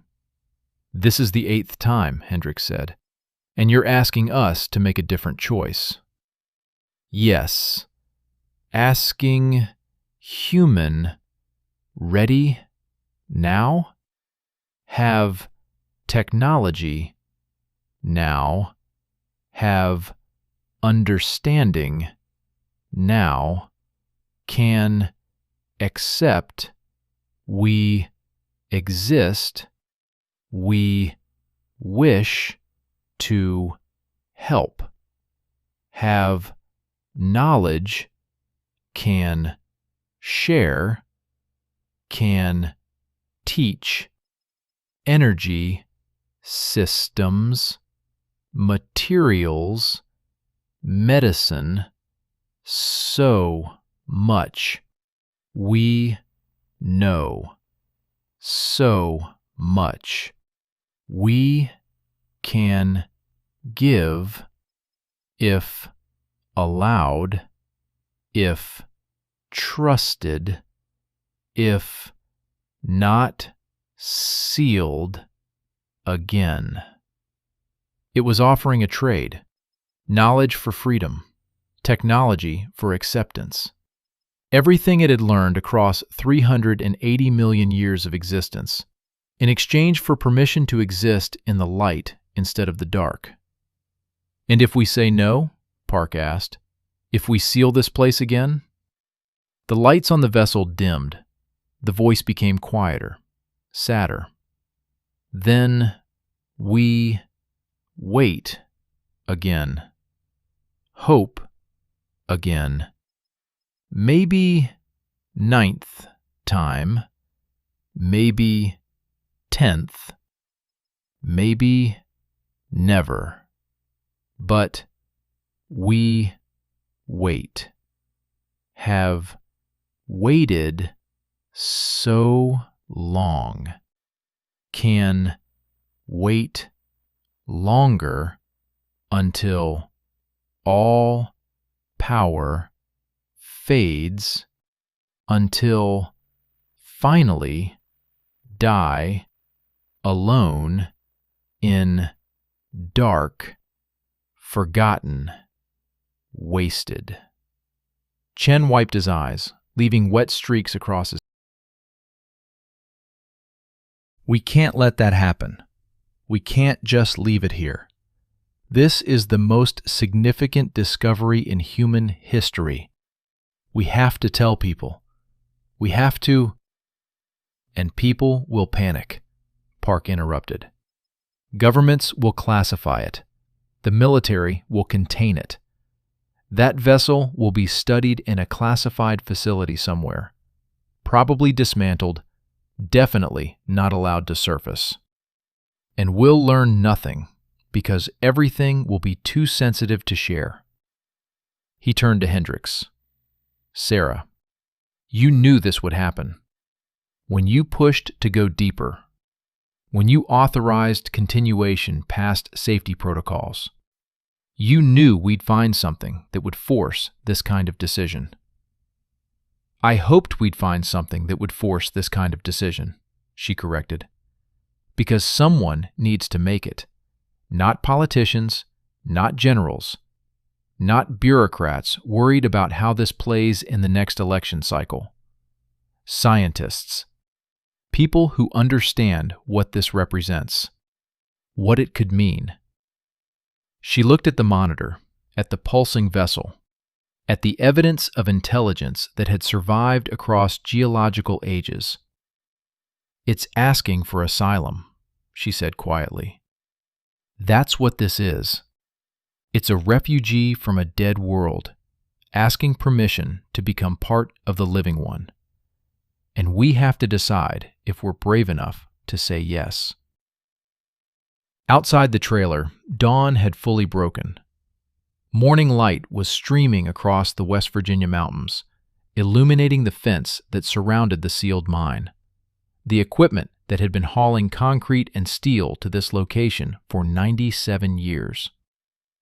Inside, 3 people stared at monitors showing a place where morning had never reached, where darkness had reigned for hundreds of millions of years, where something impossible waited for an answer that would determine whether it would finally see the light or remain in the dark forever. Dr. Sarah Hendricks reached for the communications controls and made a decision that would change everything. Conclusion. Sarah Hendricks made the call at 7:43 a.m. on October 15, 2024. Not to the Oversight Committee, not to the Department of Energy, not to any government agency that would classify, contain, and bury what they'd found. She called a press conference. By 9 a.m., she'd uploaded every piece of data they'd collected to 3 separate cloud servers with dead man switches that would automatically release everything to major news organizations if the uploads weren't manually renewed every 12 hours. By 10 a.m., she'd contacted 17 journalists, 6 documentary filmmakers, and the heads of geology departments at 9 major universities. By 11 a.m., federal agents were cutting through the chain-link fence surrounding the Kettle Bottom site. By noon, the story was international news. The government tried to control the narrative, tried to claim the data was fabricated, tried to discredit Hendricks and Terrascan robotics. But the evidence was too comprehensive. The footage was too detailed. The scientific analysis was too thorough. And most importantly, too many copies existed in too many locations to ever fully suppress. Within 72 hours, the United Nations had convened an emergency session. Within a week, a multinational scientific team was being assembled. Within 2 weeks, a formal protocol was established for what the media had already started calling the Appalachian Contact. The vessel beneath Kettle Bottom was not immediately released. Governments moved slowly, especially when facing decisions that redefined humanity's place in the universe. But it was no longer sealed in darkness. It was no longer forgotten. And for the first time in 380 million years, the intelligence that had waited so patiently had reason to hope.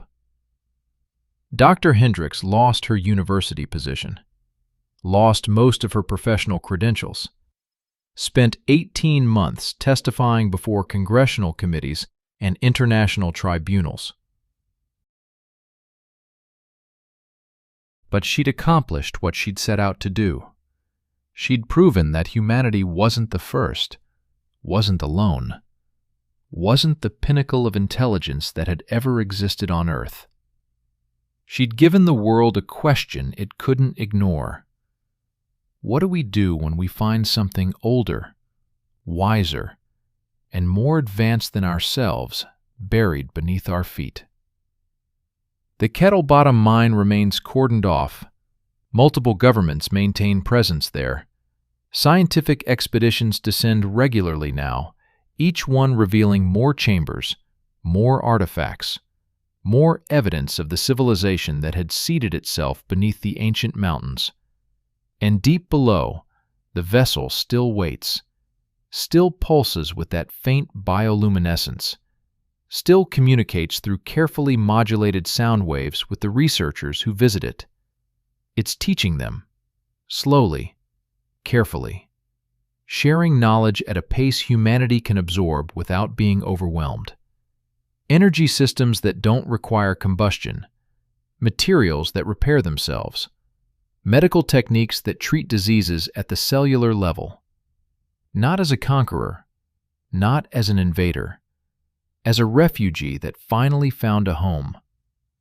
The 12 miners from 1927 were given proper burial with full honors. Their families finally received closure. Their story became part of something larger than tragedy. They became the first humans to make contact with extraterrestrial intelligence, the first to bridge the gap between species across geological time. They paid for that distinction with their lives, but their deaths weren't meaningless. They were the price of knowledge, the cost of progress, the sacrifice that opened a door that had been sealed for too long. Other sites have been found since Kettle Bottom, deep places around the world where similar vessels buried themselves millions of years ago. Not all of them still function. Not all of them survived the geological ages, but enough did. Enough that humanity now knows it's not alone, has never been alone, has been sharing this planet with ancient intelligence since before humans existed. Some people find that terrifying. Others find it hopeful. Most find it humbling. Because the biggest discovery at Kettle Bottom wasn't just that aliens existed.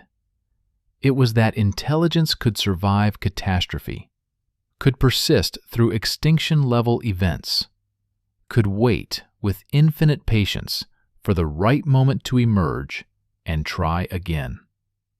If they could survive the death of their world and find refuge on another, what might humanity be capable of when our own challenges come? The vessel has been asked what happened to its homeworld. What caused the sun to fail? Whether it was natural or artificial? Whether it could happen to Earth's sun? Its answer was simple and profound. All stars die. All worlds end. But intelligence endures. If you let it. If you preserve it. If you have the courage to plant seeds that might not bloom for millions of years. That's the real lesson from Kettle Bottom. Not that aliens exist, but that survival requires thinking beyond individual lifetimes, beyond single civilizations, beyond even single planets. It requires the kind of hope that can wait 380 million years in darkness for a chance to see the light again. And when Dr. Sarah Hendricks lies awake at night, which she often does, she thinks about that patience, that hope, that refusal to surrender, even when the universe itself seemed to have forgotten you existed. She thinks about the other vessels, the ones that failed, the ones that never reached new worlds, the ones that landed but whose power sources gave out before intelligence on their new planets could find them. She thinks about how close Earth came to being a tomb instead of a sanctuary, how easily this could have ended with that vessel dying alone in the dark, its knowledge lost, its perspective erased, its 380 million year vigil ending in failure. She thinks about how a robot descended into a mine in the Appalachians and saw something impossible, and how 3 people in a trailer had to decide whether humanity was ready to face the truth that we're not the beginning of intelligence on Earth. We're just the latest chapter. And if we're wise enough, if we're brave enough, if we're patient enough, we won't be the last possible. And how 3 people in a trailer had to decide whether humanity was ready to face the truth that we're not the beginning of intelligence on Earth. We're just the latest chapter. And if we're wise enough, if we're brave enough, if we're patient enough, we won't be the last.